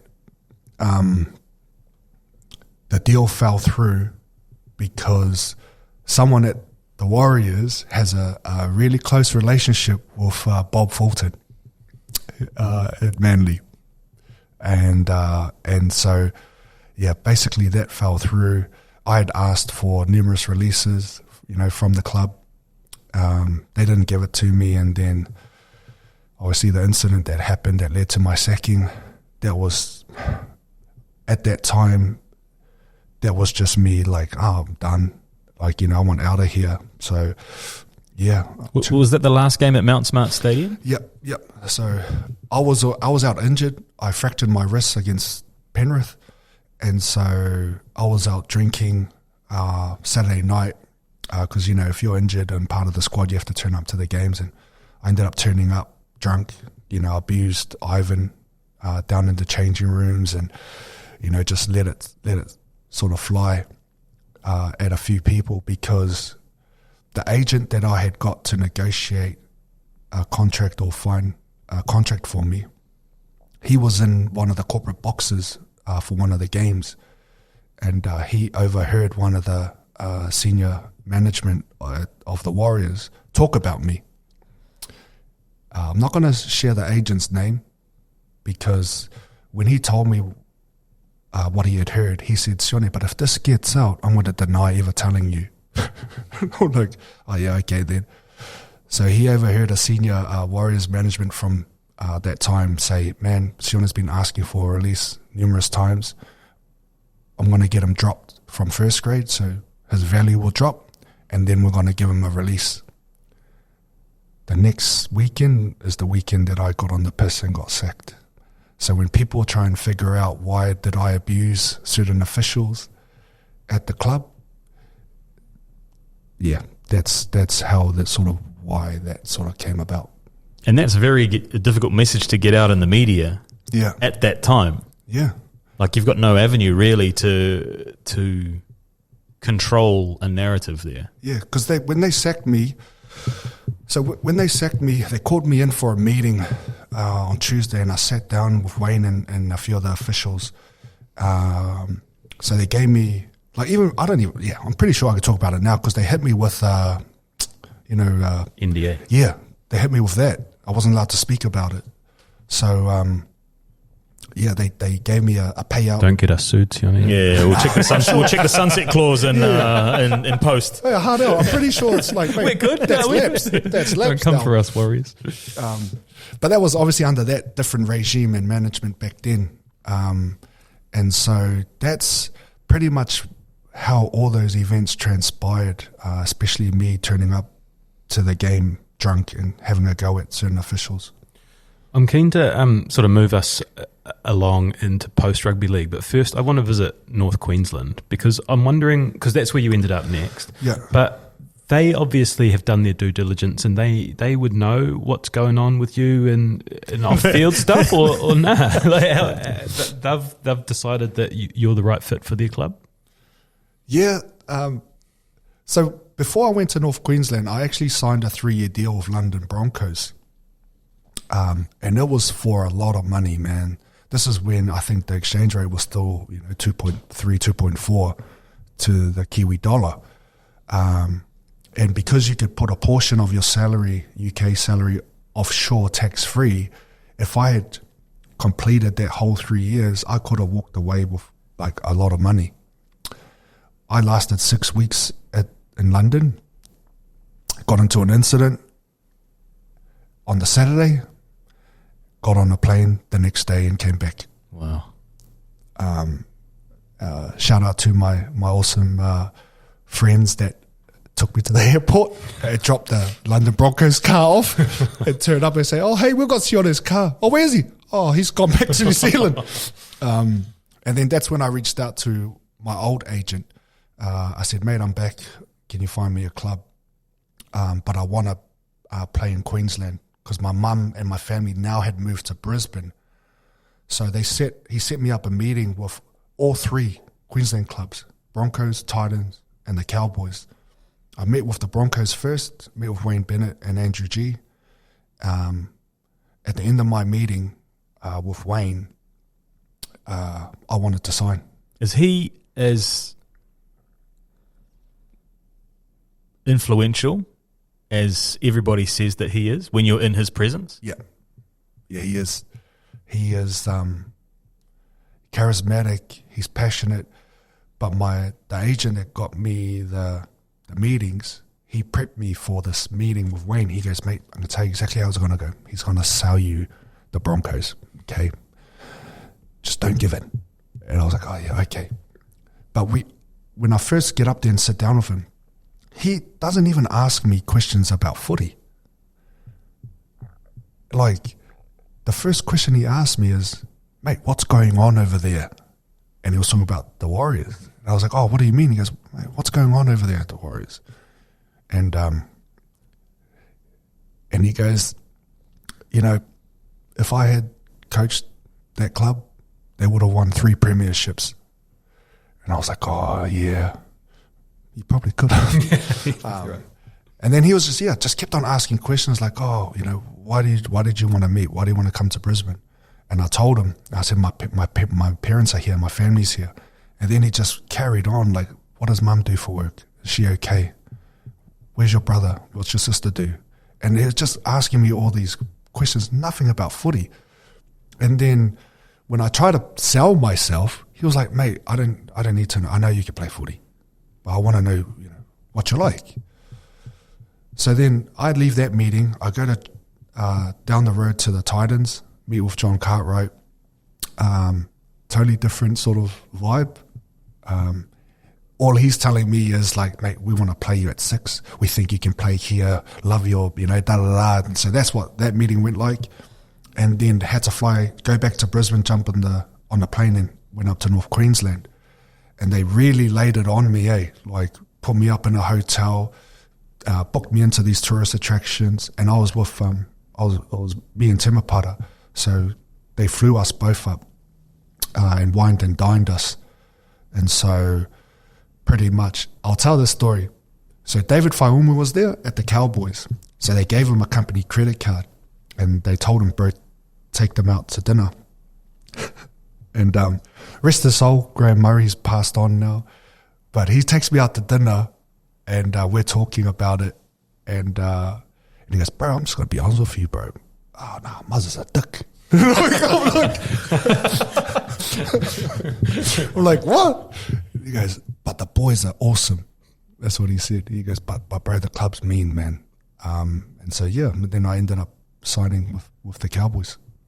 We need a little JT interlude here, because Jonathan Thurston, you're under the wing of greatness. What did you learn from him? What did you see from him? How different was he to other players? His mindset, just his approach and his vision, both as a player but also as a leader. I think people probably don't realise that JT wasn't naturally gifted, and so he worked really hard and was always trying to perfect his craft, passing, kicking, and that's something I'd really never seen before. There was another player like Luke O'Donnell. Was he a grub as a guy? For those that don't know, he was a really volatile character, especially in State of Origin, because he played for New South Wales but played club footy for Cowboys, and he just seemed to always piss people off. But was it the kind of guy that you loved having as your teammate? Yeah, man. But you would hate to play against? Yep, 100%. He was a beast. On and off the field. But the way that he trained, I'd never seen anyone train like that before. So a lot of the stuff that I'd witnessed, especially with JT and obviously with Luke, I was just almost like just sitting back and just admiring it. Didn't try and take on board anything. Yeah, that's pretty cool. But yeah, other than that, JT was just his footy IQ is awesome. But I tell you one thing with JT, man, he's got dry jokes. Is that laugh a legit laugh? It is a legit laugh. Like that's his actual real laugh. His actual laugh, man. But you get used to it, and then you just get used to his laugh. But I was really fortunate, and I always share that in my when I do my speaking, especially to kids. I'll be like, oh, you may not know who I am, but do you know Jonathan Thurston? They're like, yeah. And I'm like, yeah, well, I played alongside him, so yeah. There was one incident in 2008, I think it was, car crash, that I'd heard you were lucky to walk away from. It rolled 3 times. Yep. What happened there? Yeah, I was out on the piss again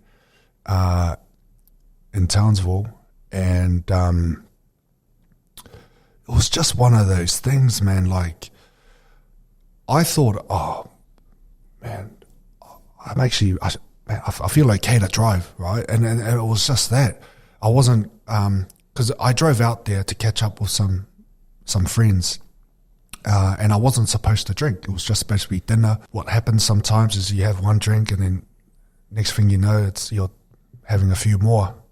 So I was driving home back to my house, and couple that with being on my phone. So I'm texting and I'll drop my phone, go down to get it, and I miss that I'm about to come to a roundabout. So by the time I look up, I've hit the roundabout, and I've never actually shared this. It's like you're in slow motion.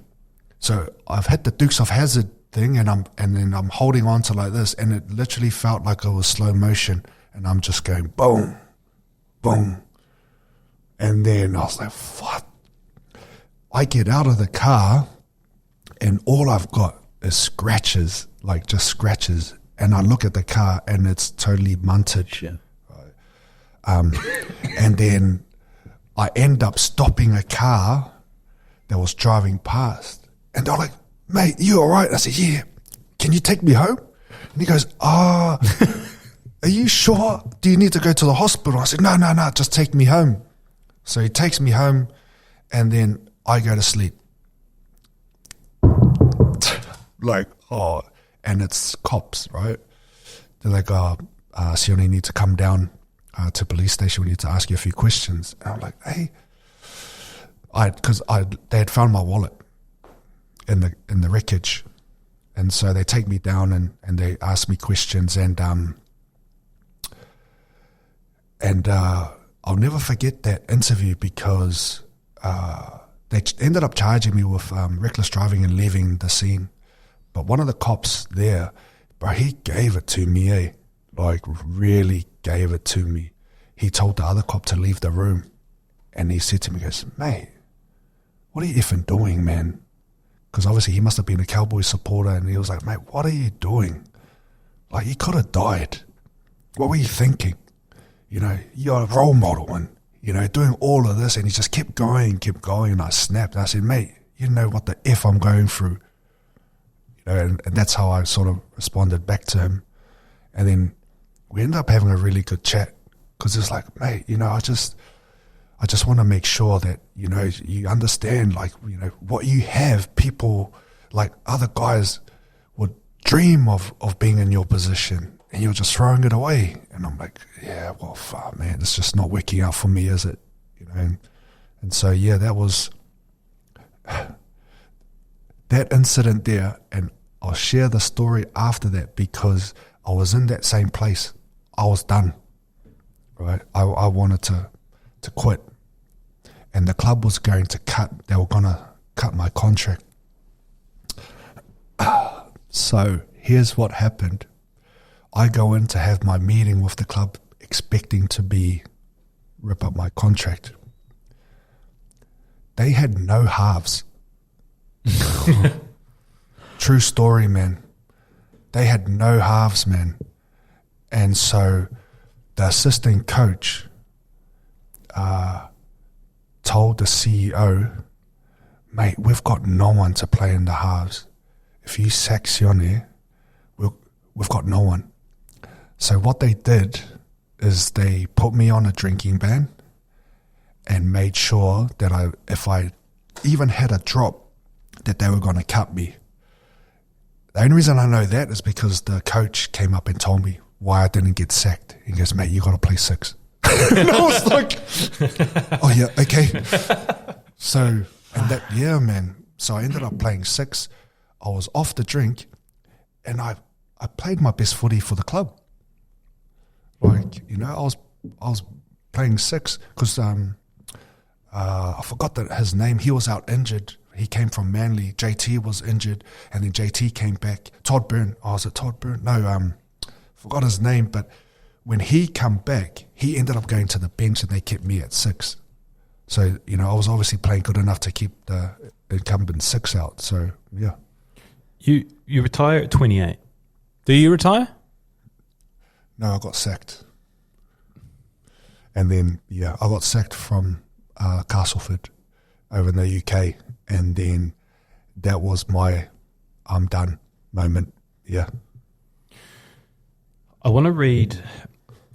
First of all, I need to say before we move on, like, thank you for all of that, because it's going to lay the platform again for what we're about to talk about. But I want to read a quote from an article that I saw, and it's, Sione had the potential to be one of the greatest sporting talents this country has produced, but was instead consumed by alcohol and erratic behaviour. Coaches, teammates, partners, friends, no one could curb his wild ways.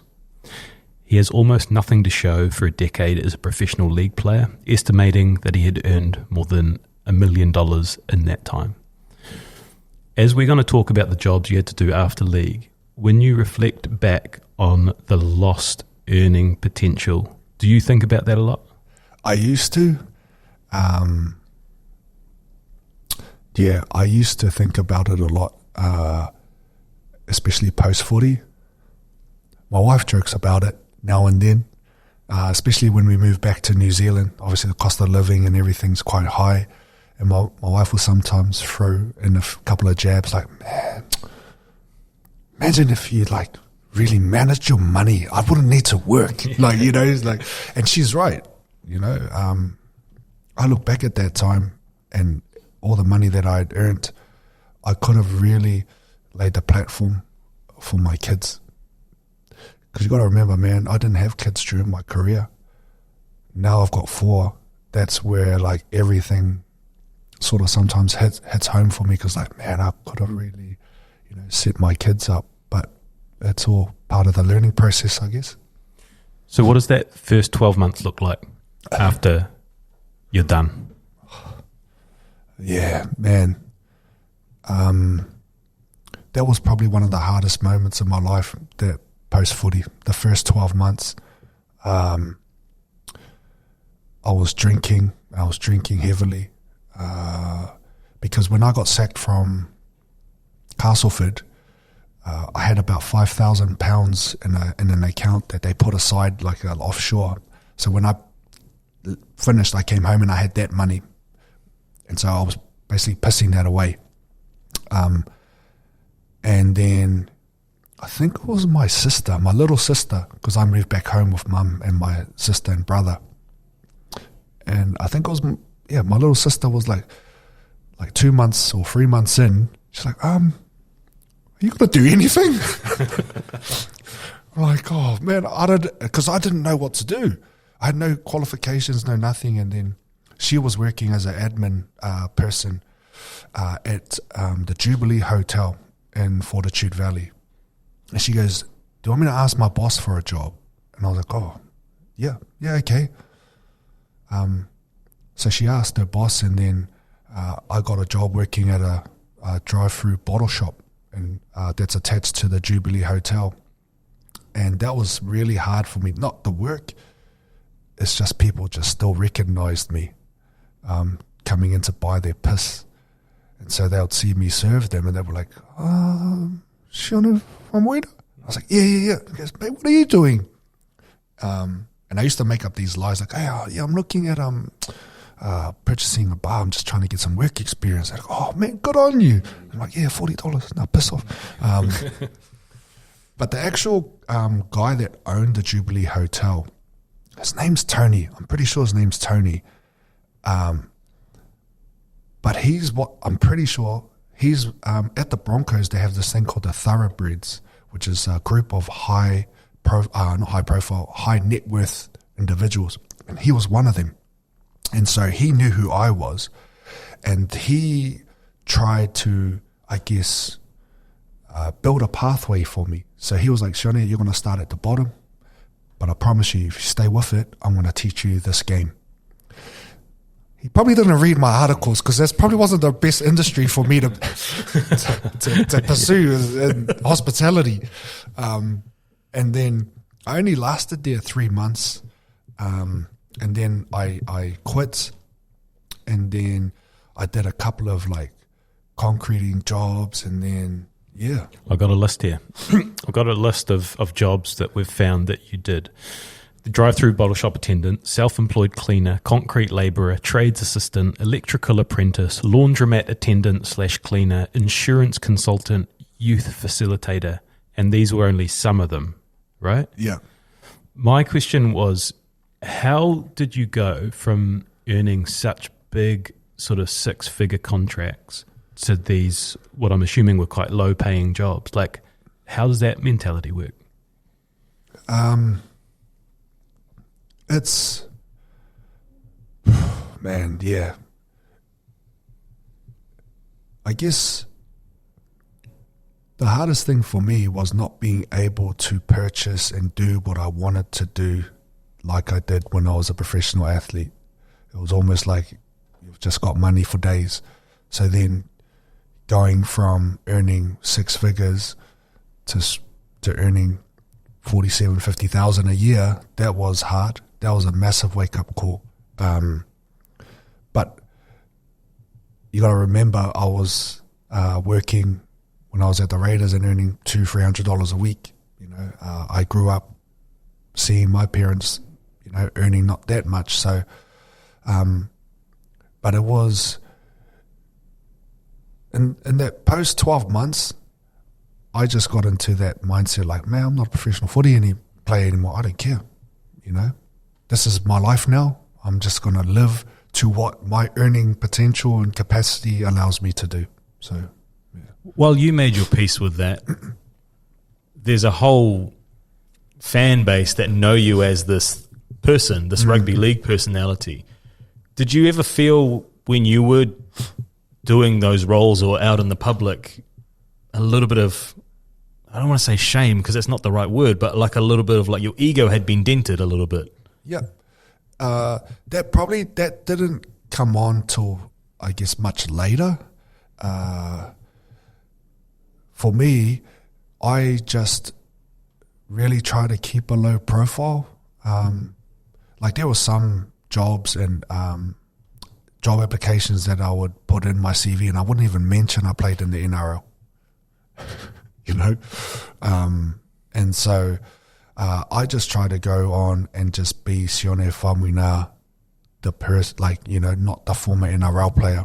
And so even if you ask my wife, she understands why I was like that. Like when I finished playing, I was like, don't tell people that I used to play. I didn't want to leverage that. I didn't want to, you know, a handout until I found an opportunity to earn some good money. So to sort of summarize the next, 16 years, you finished at 28, you're how old are you now? 43. 43 now. There's obviously a lot of twists and turns still. It's not all like smooth sailing from here, but you do go on a journey of sobriety. Mm-hmm. What was the catalyst and how did you decide to stop drinking? Because you were sober for drinking for 7 years. Yeah. Right. So what happened there? Yeah. So my ex-partner in Brisbane, we were about to have our first child together. And so I was still drinking, still sort of going out. And then things didn't work out between her and I. And so one of the things that happened to me was, I guess, I started to go in and out of, you know, family court, right? Because now we're talking about visitation. My daughter's born. I wasn't there for her birth. And a lot of my money that I'd earned working in the mining industry and that was just getting smashed by lawyer fees. And what was happening was her, I don't want to say defense, but one of her things she would utilize was all my past headlines. And then my drinking, I was still drinking at the time. So she was, obviously it was building a really good reason why, you know, I shouldn't be around my daughter. I went out one night and got into a fight at a bar in Brisbane, and we're about probably 2.5 years into our family court battle, right? And I'm still sort of drinking. I got into a fight, and one of her friends happened to see it and told her, "Oh, I saw Sione, you know, blah blah." The next day, my family lawyer calls me in and said, "Sione, you need to come in and see me." So I go in, sit down with her, and this is the first time I'd ever heard her really like, "Mate, do you want to see your daughter?" Like, she gave me that speech. And then so my daughter's mother's lawyer had contacted him and said, "Mate, we've got a witness that witnessed Sione fighting in town, blah, blah, blah. This is just going to, you know." And then that's when she said, "Sione, you need to make a choice. You either want to carry on partying and drinking, or you want to see your daughter. What's it going to be?" And then that was the catalyst behind my sobriety, because that when I had that fight and that drink, that was the last time I had a drink for 7 years. So I basically went on this journey of sobriety to try and, I guess, see my daughter And that's one of the reasons why and how I actually stopped. And see yourself. So what did sober Sione look like? How different is this guy who doesn't drink? Everyone that knew me around drinking, they thought it was a big lie. They all thought, no way. There's no way Sione is sober. You're kidding. Even my own family. And the Sione that doesn't drink, man, it was, I didn't see a difference, to be honest. The only big difference was I just don't drink. But the guy that I'm now is like, oh, man, there's no more hangovers, there's no more bouts of depression, it's, and it was really good. I know it hit home for me when my wife goes, babe, do you know what today is? And I was like, what? She goes, it's been 6 months since you've had a drink. I was like, what? Because I was counting down weeks, 4 weeks, 8 weeks. And then, next thing I know, I hit 7 years sober. At what point of that journey did you decide to start? Well, how did the book come about? Because I feel like, without putting words in your mouth, the book almost unlocks who you are now. Yeah. The book comes out, I think, about 2 years into my sobriety. And then my best mate, Sa, was like, man, you should write a book. It'll be cool for people to sort of see where you've come from. And so that's how it all started. So what I did was I would write chapters, and then I'll send it off to Sa, and he'll rewrite it so it didn't sound like a 12-year-old wrote a book. Because Sa's always been quite a wordsmith. Quick story on Sa, I used to get him to write my love letters back in the day. That process, though, of it's journaling, essentially, taking yourself back into some of the more difficult times in various, I don't imagine it was very quick. Yeah. Very quick a process. Did you start to make sense of the world or what had been, and did you then start to make other changes in your life? Yeah, it's great that you bring that up, because it is exactly that. It was just like journaling, because I didn't think of it at the time when I was writing my book. But now that you brought it up, I'm like, actually it was, because as I'm writing and then I reread it, I'm like, man, I actually did achieve some good stuff, and that's how that's how it all started to play out for me. Is every chapter that I wrote, and then I'll go back and reread it, it was like, oh man, that's pretty cool. Oh, that was quite sad, and there was a lot of self-reflection. So I actually encourage everyone, if you're not going to write a book, just write one just for the process of it, and like journaling is obviously one way. And then that's when everything started to sort of take shape, writing my book. And then now I'm starting to see a shift in how I'm perceiving the world, especially after I released it. Yeah, what was the reaction like from the rugby league community in particular when you did release it? It was real positive, It was really positive. The Warriors actually brought 200 books.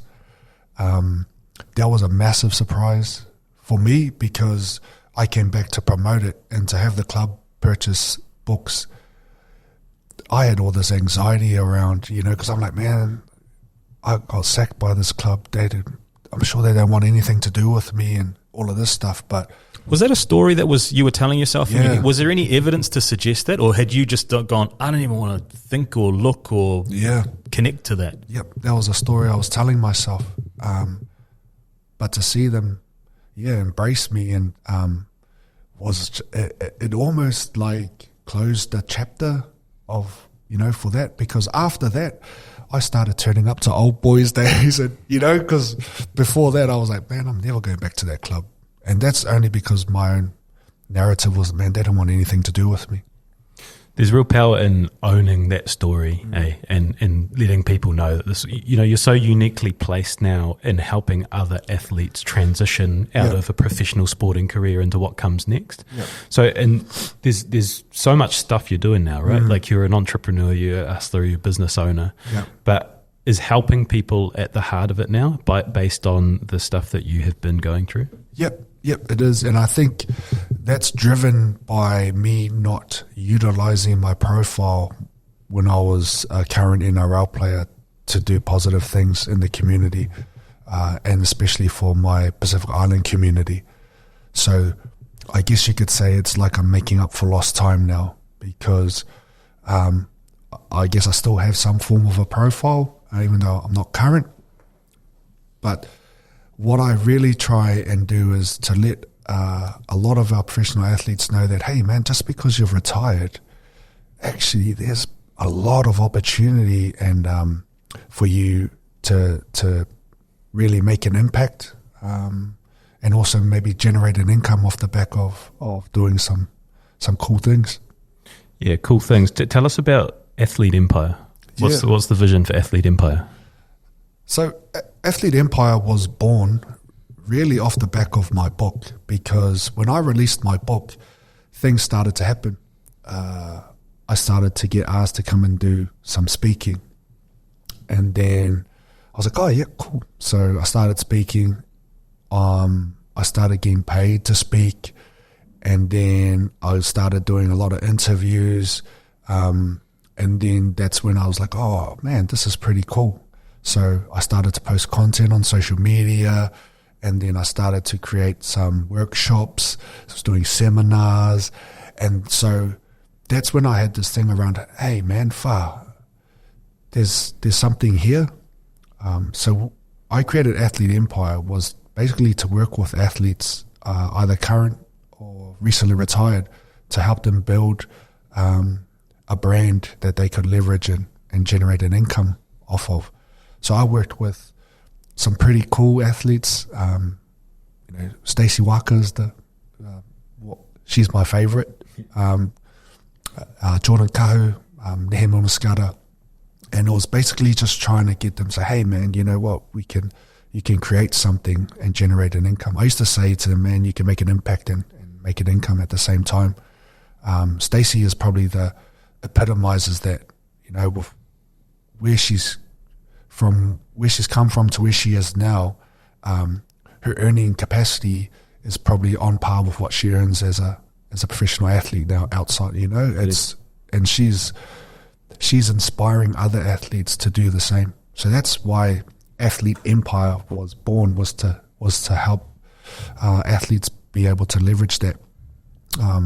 It didn't sort of take off because obviously what I learned, and I should have known this being a former athlete, is not every athlete wants to do that. And so there's only a small percentage. Even if you look across social media now, let's say of all NRL players, you'll probably have less than 2% that are actually content creators or building something. The rest aren't really interested, which is cool. But what I've figured out is that actually you don't need that. That's one avenue. The other avenue, which I've experienced since moving back, especially over the last 2 years, is just building relationships. Like the amount of relationships that I've built over the last 2 years, purely off the back of them being a Warriors supporter, has been amazing. So, me coming to meetings and meeting you guys, I bumped into about 3 people who knew me from my Warriors days, and they were just taking me to meet everyone. They're like, Sione, come for me. And I'm like, man. And so those sorts of relationships are really helpful. And my wife always says, like, she goes, babe, you've never had to apply for a job. You never have. So my first job here, when I moved back to New Zealand, I was a client manager for a company called Alsco. They're a global company. And I applied, and then I had an interview with the sales manager and the branch manager in Rotorua. The sales manager, like I said, I didn't put my NRL stuff down. So he saw my name but didn't know who I was. We walk in, and the branch manager looks at me looks at the sales manager and goes, mate, do you know who that is? And he goes, yes, that's our next interview. His name's Sione Faumuina. We spent 40 minutes talking about footy, and my poor sales manager's like, okay, let's rein it back. So, Sione, what made you apply for this job? And then it's just things like that, since, you know, and so for me now, I'm really just trying to spread that message to a lot of our athletes that, hey, just because you're retired, man, you can still make an impact. You know, you can still be proud of what you've achieved and carry that on. Did you realize the power of that networking when you were actually in it? Did you actively go to, like you talk about leaning towards things in sponsors functions and those were you a pressing flesh or just sinking piss? No, I was sinking piss in the back corner, man. And I'll be honest, I'm going to name the guys that were the kings of doing that. It was, you know, we had Arwen, Logan, Monty, but that's, you know, that's their personality. You know, it's natural for them. But for me, it was like, nah, man, I wish I did it when I was playing, right? Because it's now I'm doing that. Now I'm pressing the flesh, building relationships, networking, and leveraging, I guess, my profile from my playing days. But the question, does the negative headlines from your playing days still follow you around to this day? I don't think so. If it does, it's brought up in a way that, hey, man, you used to be this. I've followed your journey, and it's great to see where you are now. So that's sort of how that would come up. But yeah, I had a real big anxiety problem, especially when I moved back to New Zealand around what had happened. And it wasn't until I moved back home and then my wife finally realized, oh, shucks, now I know why you are the way you are sometimes in public. Because she couldn't really grasp it when we were in Brisbane. But when we moved back home, she could finally understand sort of why. You popped up on our radar, I don't know, 6 months or so ago when you did the interview with Manu for Unspoken.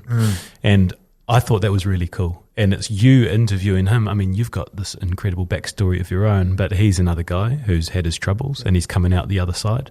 Got a huge response. Like, that's his first big interview, right? Like, tell us about Unspoken and how that came to be and what you got from that interview. And where it's at now.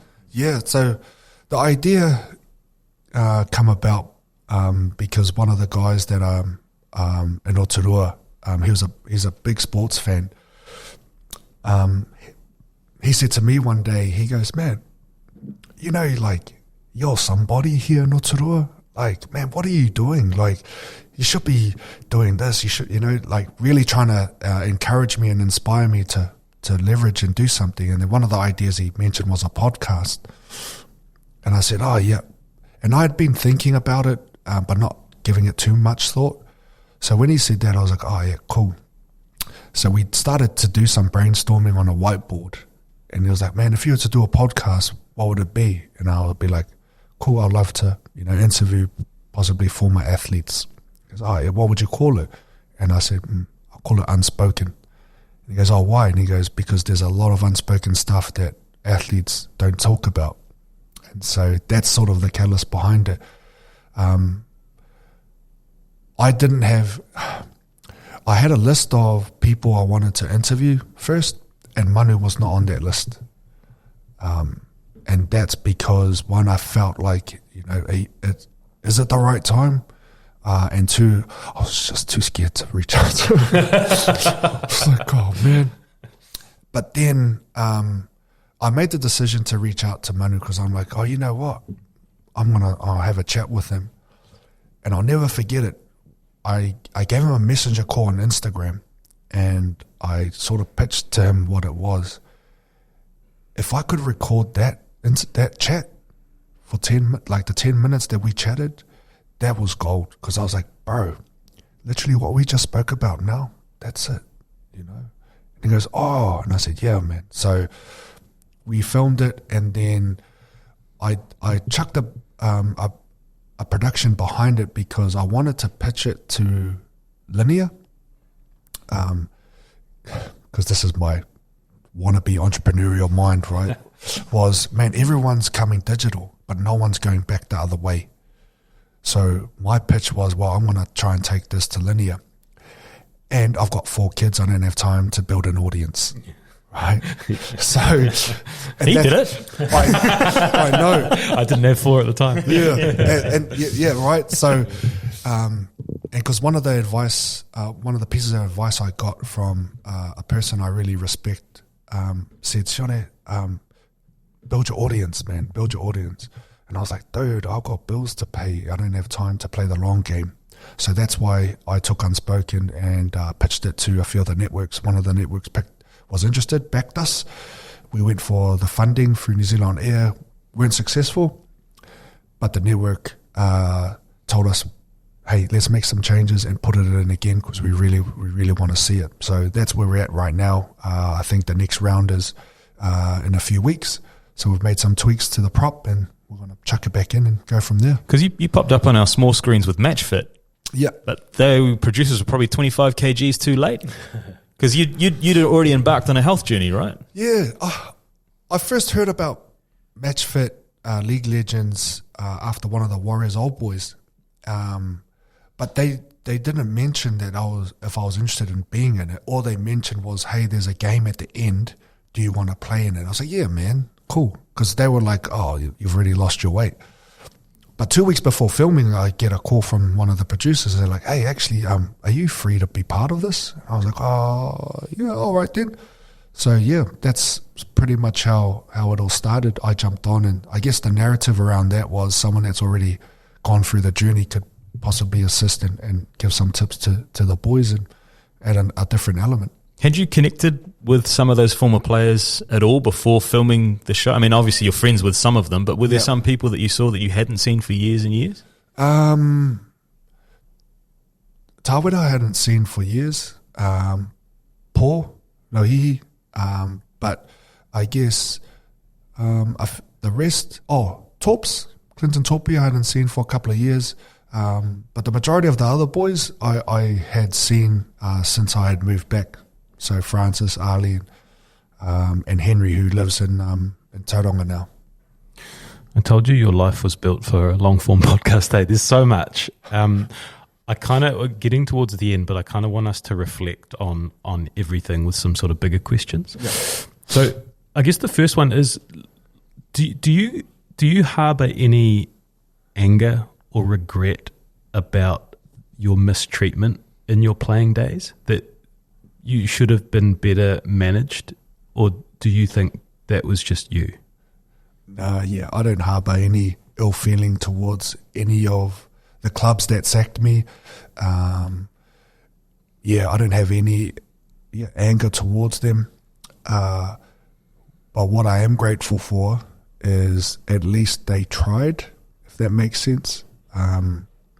What I mean by that is when I got sacked from the Warriors, one of the staff members reached out and said, oh, hey, we just want to let you know that you've got support financially here if you need to seek some help and assistance.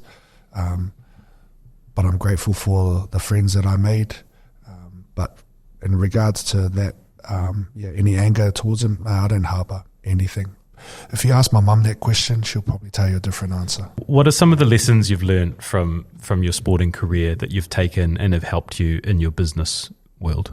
Oh, man, there's so many. Where do I start? Consistency. I guess having that consistency as a professional athlete, that's a big thing for me in business, is just being consistent.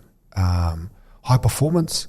So trying to, for example, with sales in my business, I'm just KPI driven, Like, it's just give me a target. Because if I don't have a target, you've lost me. Like, I'm a terrible employee. That's why I get bored easily. But what I picked up from professional sport is, I'm quite target driven. And then, if I was to pick one thing that I've taken away from my professional sports career into business,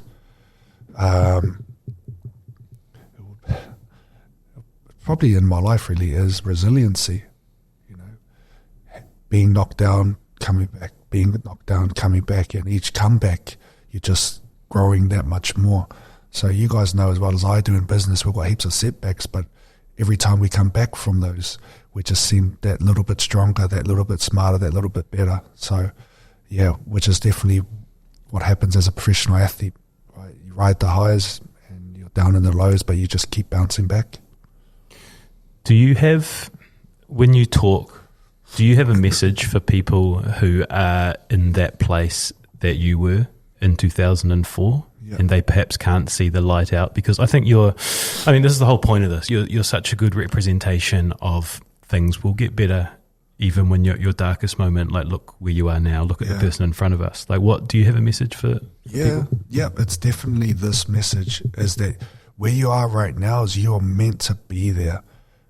You are meant to be where you are right now, because coming out of that, that's where the magic will happen for you. And so I want people to understand that when we hit rock bottom, we're supposed to be there to take the lesson for us to grow into what we're meant to be and become. Right? I always share with people, Simon Sinek wrote a book called Start With Why, right? And there's a message that goes around social media is find your why, find your purpose. But for me, I'm always about who do you want to be? Who do you want to become? Right? Because when you can answer that, then you can figure out what your purpose is. And that's something that I learned, because when I look back on my journey, it's the person that I've become now that what I'm most sort of really proud of. And so that's the message I would give to those that who feel like they're at that rock bottom. You're meant to be there because you're supposed to bounce back. And when you bounce back, you're going to be even greater. You're going to start being the person that you were meant to become and step into that purpose once you understand that. No notes.